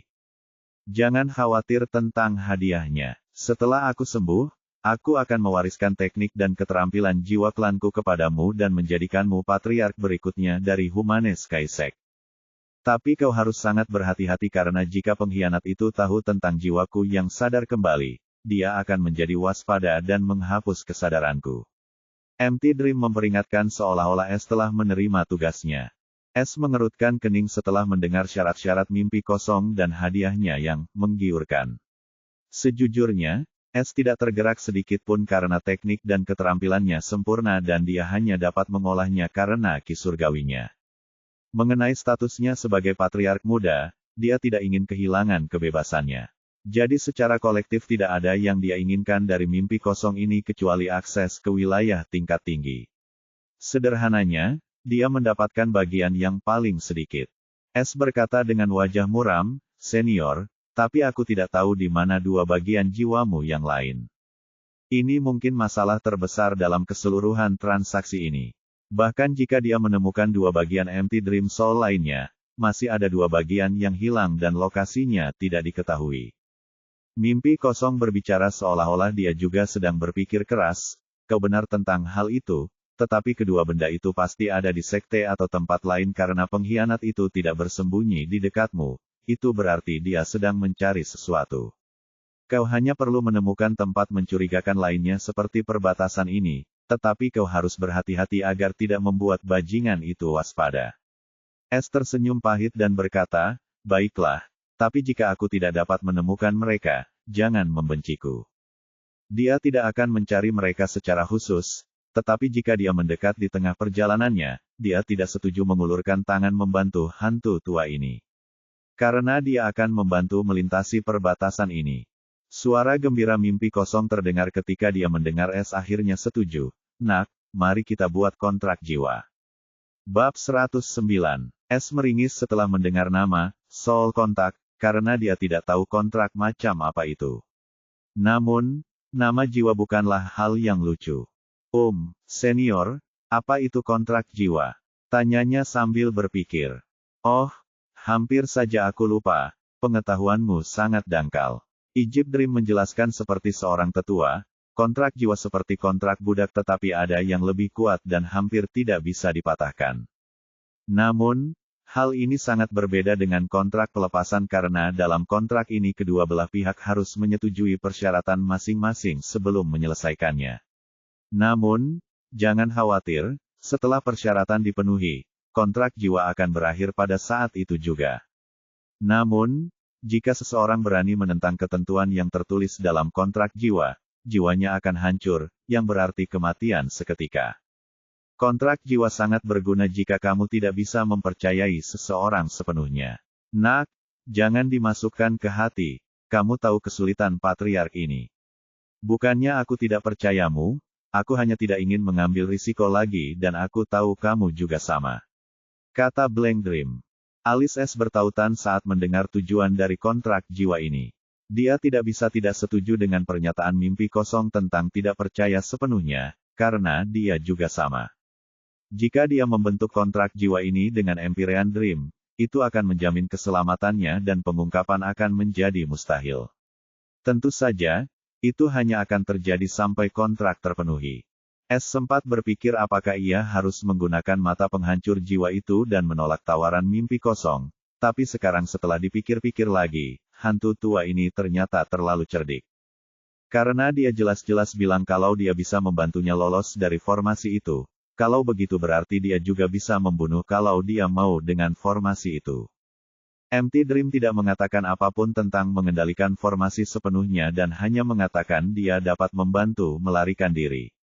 Namun pikiran S menjadi tajam dengan semua pengalaman yang telah dilaluinya di dataran rendah dan dia langsung curiga bahwa mimpi kosong menyembunyikan kartu truf ini untuk mengancamnya jika dia menolak tawarannya. Dunia bertanya ini benar-benar tempat di mana hanya kekuatan yang berkuasa. S berpikir dengan getir dan suasana jantung tiba-tiba memburuk. Sejak awal, ia bermain di tangan Empyrean Dream, dan penandatanganan bukanlah pilihan lagi. Ya, itu mungkin, jika sistem sialan ini mengaktifkan koin kehidupan itu, tetapi ia tahu ia harus bergantung pada dirinya sendiri dalam situasi ini. Dugaan ini memberi S alasan lebih lanjut untuk tidak mempercayai hantu tua ini sepenuhnya. Kalau mimpi kosong tahu S sudah tahu soal kartu truf ini dan hampir mengetahui rencananya, dia pasti akan langsung menempatkan S di level murid pengkhianatnya. Egypt Dream berbicara baik-baik dengan S hanya untuk membangun niat baik antara dia dan S, tetapi dengan mengungkap kontrak jiwa, dia mengungkap sifat liciknya. Meskipun begitu, S tidak punya pilihan lain lagi dalam masalah ini. Ia berkata dengan tenang, "Senior, ada satu masalah, kita tidak punya kontrak jiwa." Dia berasumsi karena itu seperti kontrak berkepanjangan, itu pasti semacam harta karun atau barang khusus dan jika hantu tua itu terperangkap, maka dia tidak punya harta karun semacam itu di sini. Mimpi kosong dapat dengan mudah mengetahui dari refleksi jiwa S yang kacau bahwa ada sesuatu yang salah, tetapi dia tidak dapat menjelaskannya. Namun setelah mendengar pertanyaan S, dia benar-benar melupakannya dan berpikir wajar saja jika S berpikiran terlalu berhati-hati. Kontrak jiwa tidak memerlukan harta karun tertentu atau membutuhkan pembuatan rune seperti kontrak budak. Penggarap jiwa di alam inti sungai jiwa dapat dengan mudah membuatnya dengan mengendalikan indera jiwa, itu jika mereka memiliki metode langka untuk membentuk kontrak jiwa. Suara mimpi kosong berbunyi, "Sejak aku terbangun, aku telah menyimpan sejumlah elemen ki jiwa, dan itu cukup untuk membentuk kontrak jiwa dan mendapatkan lolos dari formasi ini. Sekarang kita tinggal memutuskan persyaratannya." Rubah tua ini. S mengumpat ke dalam hatinya karena sepertinya mimpi kosong sudah siap sejak awal dan tidak ada jalan keluar dari kontrak ini. Namun S cukup terkejut setelah mengetahui bahwa penanam jiwa dapat membuat kontrak jiwa yang menakjubkan ini dari udara tipis dan bertanya-tanya apakah ia dapat melakukannya dengan indera surgawinya, tetapi sayang, ia tidak memiliki metode tersebut. "Baiklah," kata S dengan wajah serius. Sepertinya dia tidak punya pilihan lain. "Oh, aku tidak tahu namamu. Tanpa namamu, kita tidak bisa membentuk kontrak jiwa." Mimpi kosong bertanya pada S. "Javier," jawab S dengan wajah polos. Namamu benar." Mimpi kosong terkekeh licik. "Sial," wajah S menegangkan, tapi dia tidak berdaya. S. "Wah, nama yang aneh." Komentar mimpi kosong. Wajah S menjadi gelap tetapi tidak menegur mimpi kosong. Setelah itu, MT Dream dan S berdiskusi mengenai ketentuan kontrak jiwa. Hanya ada 3 syarat. Pertama, S akan membantu Empyrean Dream untuk menemukan kepingan jiwa yang lain, tetapi dia tidak akan mencarinya secara spesifik. Namun, jika dia mendengar berita atau rumor apapun yang terkait dengannya, dia harus menyelidikinya. Kedua, mimpi kosong tidak akan menyakiti S dengan cara apapun, dan begitu pula S. Ketiga, Empyrean Dream akan membantu S melintasi Sky Changing Borders jika bagian jiwa Empyrean lainnya hadir di sana tanpa menuntut apapun dari S atau melakukan tipuan apapun. Dan jika S menghidupkan kembali mimpi kosong akan memberikan S seluruh warisan yang diwarisi jiwa dari klan Clavus. Setelah mereka menentukan persyaratannya, 2 lembar kain hijau transparan berukuran 1 kaki persegi muncul dari kedalaman perbatasan yang mengubah langit. Mereka melayang di depan S. Ia tercengang karena setiap ketentuan yang ditulis tetap seperti yang telah mereka putuskan pada lembaran hijau transparan ini. Jadi, ini adalah kontrak jiwa, pikirnya. S membaca kontrak jiwa itu dengan saksama dan tidak menemukan sesuatu yang membahayakan dirinya atau celah apapun di dalamnya dan ada nama asli mimpi kosong yang tertulis di sana. Namun, dia masih tidak tahu apakah hantu tua ini berkata jujur atau tidak. Karena indera keselamatan tidak berguna di sini. Pada saat ini, suara mimpi kosong terdengar lagi. "Sekarang, kita tinggal memberi cap jiwa kita padanya dan kontrak akan terbentuk. 1 kontrak akan memasuki jiwa sejatimu dan yang lainnya akan memasuki jiwaku. Biar ku beritahu sesuatu yang menarik. Jika kita menyembunyikan nama asli kita, kontrak jiwa tidak dapat memasuki jiwa sejati pihak lain, dan akan langsung dibatalkan. Karena nama asli tercetak pada jiwa sejati kita.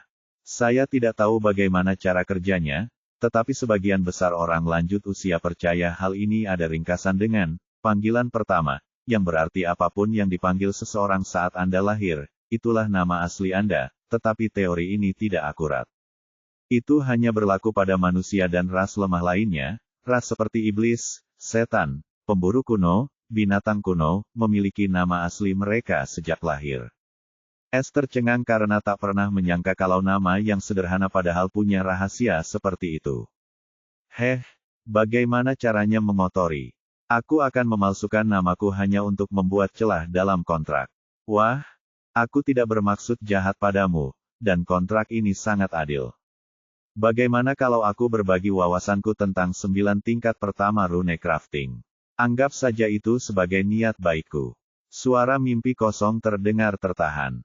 Wajah Es memerah karena dia memikirkan celah nama ini. Sekarang, Empty Dream bahkan menawarkan wawasannya tentang pembuatan rune dan mata Es langsung bersinar. Kerajinan runenya bersifat surgawi dan memiliki 12 tingkatan, namun jika ia memiliki pengetahuan tentang kerajinan rune biasa, itu akan sangat membantu dalam perjalanan kerajinan rune surgawi, dan dapat mempelajarinya dengan lebih cepat. Terima kasih, senior. Saya harap Anda tidak mencerminkan keraguan junior ini sebelumnya. Es segera meminta maaf kepada Empty Dream. Aku tahu situasimu dan aku akan melakukan hal yang sama jika aku berada di posisimu. Blank Dream terkekeh. Sekarang mari kita tanda tangani kontrak ini dan ingat untuk tidak pernah menyebutkan nama asliku atau pengkhianat itu mungkin akan mengetahui tentangmu.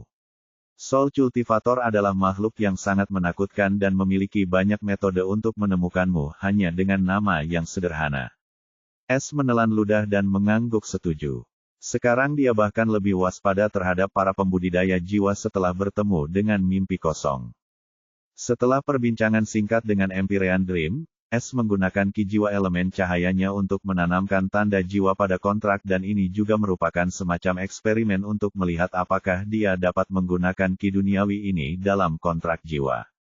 Berhasil. Es sangat gembira karena dengan melakukannya, dia dapat mempertahankan citra dirinya sebagai seorang penanam jiwa di benak mimpi kosong dan tidak perlu mengungkapkan rahasianya yang menggemparkan dunia. Egypt Dream juga tidak curiga dan melakukan hal yang sama.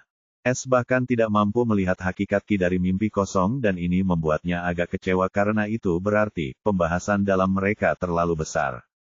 Ketika tanda-tanda jiwa akhirnya tercetak pada kontrak jiwa, salah satu dari mereka terbang di kedalaman formasi perbatasan langit, dan yang lainnya menyusut saat perlahan memasuki antara alis Es sebelum menghilang. Es melihat kontrak jiwa itu perlahan bergerak ke inti jiwa, namun yang mengejutkan menujunya. Kontrak itu bergerak menuju inti cahaya palsu dan tenggelam di dalamnya. Pada saat ini suara sistem menggema di pikiran Es dan bibir membentuk senyum yang berseri-seri. Bab 110. Suara mimpi kosong yang penuh tanya terdengar. Wah, apa yang membuatmu tersenyum? Aku senang akhirnya bisa meninggalkan tempat suram ini. Es sambil memuaskan. Dia hanya mengatakan sebagian dari kebenaran karena dia tidak ingin membangkitkan mimpi kosong dengan curiga. Sistem pemberitahuan ini adalah kartu truf terbesarnya. Tepat seperti yang dipikirkannya, Empyrean Dream tidak curiga dan tidak mendesak masalah itu lebih jauh. Sekarang kontrak jiwa telah terjalin, tidak perlu saling waspada. Berikut wawasan saya tentang pembuatan rune dari tingkat 1 hingga tingkat 9. Es melihat gumpalan kecil kabut hijau datang ke jepitan seperti kontrak jiwa dari kedalaman langit yang mengubah batas.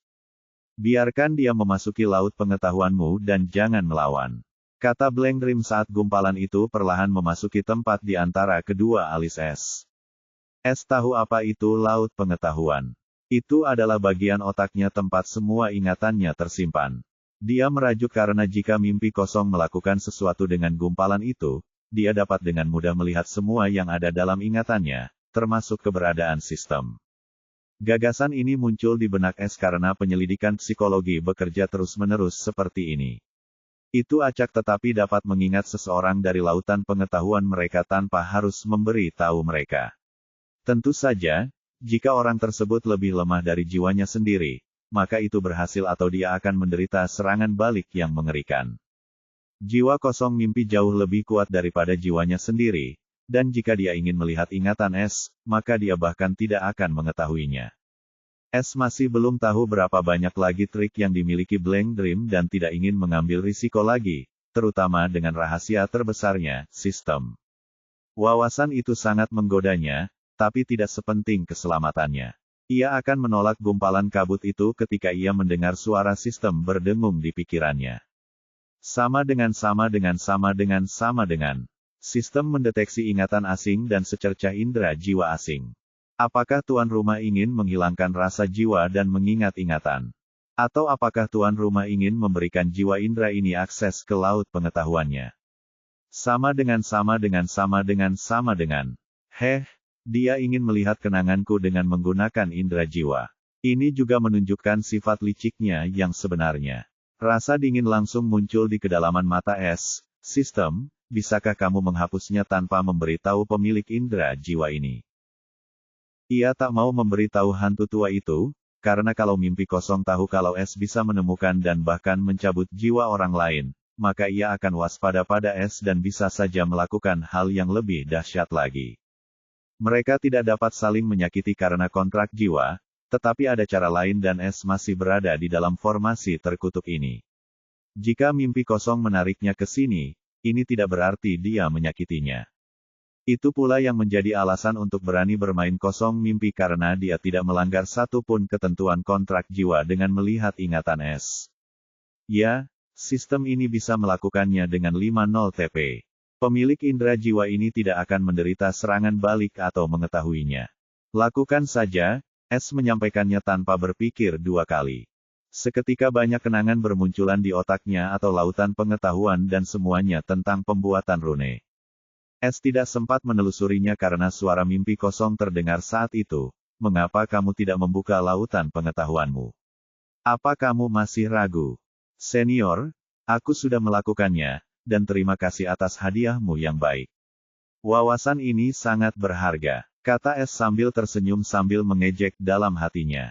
Apa, kamu sudah menyerap begitu banyak memori? Seru mimpi kosong. Dia sangat penasaran tentang bagaimana bocah kecil ini memperoleh keterampilan dan teknik semacam ini karena mimpi kosong sekarang mengetahui tentang perpecahan benua angin biru. Dan es adalah seseorang dari tingkat terendah. Itulah alasannya Omti Dream ingin melihat pengalamannya dan terutama teknik dan keterampilan jiwa, terutama teknik mata rune itu. Karena mimpi kosong merasakan rahang aneh dan kuat dari teknik itu dan mungkin lebih unggul dari tekniknya sendiri itulah sebabnya dia mengirimkan gumpalan indera jaminan dengan gua ingatan itu untuk melihat di mana es menemukan keterampilan semacam itu. Namun, yang mengejutkan mimpi kosong, indera jiwa bahkan tidak sampai masuk ke dalam lautan pengetahuan es dan es bahkan menyerap sejumlah besar ingatan itu dengan sangat cepat dan tanpa menunjukkan rasa tidak nyaman apapun. Wah, apa kamu sedang bermain dengan patriark ini? Jika kamu menyerap semua ingatan, maka katakan padaku apa itu siklus rune. Mimpi kosong tidak percaya dan langsung mengajukan pertanyaan sulit yang hanya seorang rune crafter tingkat mortal ke-8 yang tahu jawabannya. Siklus rune digunakan dalam formasi untuk menjaga simbol rune tetap beroperasi dengan batu ki tingkat tinggi. Es mengingat ingatan tersebut dan langsung menjawab, oh, batu ki juga punya kegunaan seperti ini. Es juga tercengang karena dia tidak tahu batu ki ini sangat berharga dan dia punya banyak sekali. Hal ini membuatnya sangat senang. Lalu bagaimana kau memecahkan masalah rahasia transfer? Suara mimpi kosong terdengar lagi dengan sedikit ketidakpercayaan di dalamnya. Es kembali menelusuri ingatannya dan menemukan penjelasannya. Oh, kita cukup menggambar susunan di sekitar simbol pergerakan. Mimpi kosong menanyakan 3 pertanyaan sulit lagi yang hanya bisa dijawab oleh seorang perajin rune fana tingkat atas dan Es menjawabnya sesuai dengan pemahamannya. Hahaha, anak muda, kamu memang berbakat dan aku memberikan metode untuk membentuk kontrak jiwa, nih. Ini sangat cocok, kata Blank Dream seperti seorang tetua yang baik hati. Mata Es berbinar, dia menginginkan metode ini meskipun dia tidak bisa menggunakannya. Dia selalu bisa menciptakan metode baru jika dia tahu arah yang harus ditempuh. Namun Es juga mengetahui hantu tua ini berusaha menyusup ke dalam ingatannya lagi. Tetapi karena sistem dapat dengan mudah menyalin indera jiwa mimpi kosong, dia tidak khawatir sama sekali sekarang. Namun, ia juga tertarik pada metode pengamatan indera jiwa untuk menyusup ke dalam ingatan seseorang. Metode ini lebih berguna daripada mencari misteri. Sama seperti sebelumnya, gumpalan kabut memasuki otak Es dan dengan 50 TP, gumpalan jiwa mimpi kosong juga telah terhapus. Begitu saja, S telah memperoleh metode berharga untuk membuat kontrak jiwa sambil tersenyum cerah. Jangan bilang kau sudah memiliki teknik kontrak jiwa juga. Tanya mimpi kosong dengan nada suram dalam suaranya. Sinar S dan dia mengembalikan seluruh teknik tanpa henti. Wah, kamu memang jenius. Mimpi kosong memuji dengan nada datar sementara semoga yang serakah dipenuhi rasa kecewa. Dia tidak tahu apa yang sebenarnya terjadi dengan gantungan kunci atau apakah gantungan kunci telah menurun entah bagaimana caranya, tetapi dia tidak menyebabkan serangan balasan atau merasakan hal-hal mencurigakan yang membuat mimpi kosong semakin tidak puas. Lagi pula, dia telah memberikan teknik jiwa yang berharga dan tidak mendapat ketidakseimbangan apapun. Senior, bukankah ki jiwamu terbatas? Tolong jangan sia-siakan lagi atau aku mungkin akan terjebak di sini. Kata S dengan wajah serius, tetapi di dalam hatinya dia bayangan hantu tua ini karena dia tahu apa yang mungkin dipikirkannya. Mimpi kosong merasakan suasana hati S yang gembira dan mengira itu karena wawasan dan teknik yang telah diberikan kepadanya. Ya, kau benar, itu sangat terbatas dan sekarang pergilah. Setelah puas, aku akan berada dalam kondisi tidak aktif untuk beberapa waktu, jadi jangan masuk ke sini dengan gegabah lagi. Mimpi kosong akhirnya menyerah untuk melihat ingatan S karena ki keselamatan terbatas. S menarik napas dalam-dalam sambil berpikir, aku akhirnya bisa meninggalkan tempat terkutuk ini. Pada saat ini sesuatu melayang ke arah S dari arah di mana jiwa mimpi kosong terperangkap. Itu adalah kelereng putih kecil dan langsung melayang ke tangan S.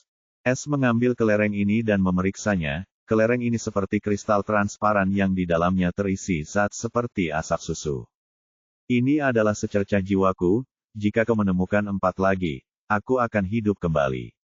Mimpi kosong berkata dengan sungguh-sungguh, kau tidak dapat menyimpannya di dalam harta karun biasa, jadi kau harus sangat berhati-hati dengannya. Jika kau kehilangannya, maka itu akan dianggap merugikanku dan kontrak akan berlaku. Jadi berhati-hatilah terutama untuk tidak menunjukkannya kepada siapapun. S berkata dengan tenang, jangan khawatir, senior. Aku akan mengurusnya dan menemukan gumpalan jiwamu yang lain. Mimpi kosong diperingatkan lagi, tanggapi dengan lebih serius dan waspadalah terhadap pelaku kejahatan itu. Siapa namanya? Tanya S penasaran. Aku tidak bisa mengutarakannya karena dia akan segera mengetahuinya, tetapi mereka menemukan Raja Penghancur Mimpi. Suara mimpi kosong terdengar dingin saat mengucapkan nama itu. S memiliki ekspresi yang aneh karena nama-nama aneh ini terlalu sulit diterima. Mimpi kosong mengabaikan reaksi aneh S dan berkata dengan serius, sekarang, gunakan teknik mata runemu dan ikuti tanda putih yang kutinggalkan ini, dan jangan salah langkah atau bahkan aku tidak bisa menyelamatkanmu.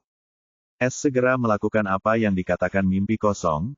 Masih ada 10 jam sebelum batas ki elemen cahayanya tercapai dan dia ingin keluar dari sini secepat mungkin. Dia sekarang melihat ada tanda putih seperti anak panah telah muncul pada simbol-simbol rune yang bersinar itu. Terima kasih, senior. Saya pergi dulu. Setelah 3 bulan, S akhirnya pindah dari tempatnya dan dengan hati-hati mengikuti jalan yang ditunjukkan anak panah. Apakah jiwa? Apakah unik, sama seperti pelacur itu? Ketika S menghilang, suara mimpi kosong yang membingungkan terdengar lagi. Namun, segera semuanya kembali normal. Saat itu malam hari di negeri kerajaan. Cahaya bulan yang lembut menyampaikan padang rumput yang luas dan bersih, sementara angin musim dingin memutar, menyapu rumputan tinggi. Pada saat ini, di daerah luar sekitar perbatasan langit rendah yang berubah, sebuah robekan muncul di udara tipis dan tiba-tiba seseorang muncul dalam jubah hitam dari robekan itu. Air mata itu langsung hilang setelah orang itu keluar. Orang ini memiliki wajah yang sangat tampan yang bersinar di bawah sinar bulan yang lembut, tinggi dan ramping. Mata yang biru tua berbinar saat ia menatap langit berbintang. Akhirnya bebas. Orang ini adalah S. Akhir volume 1, Pencuri Bebas.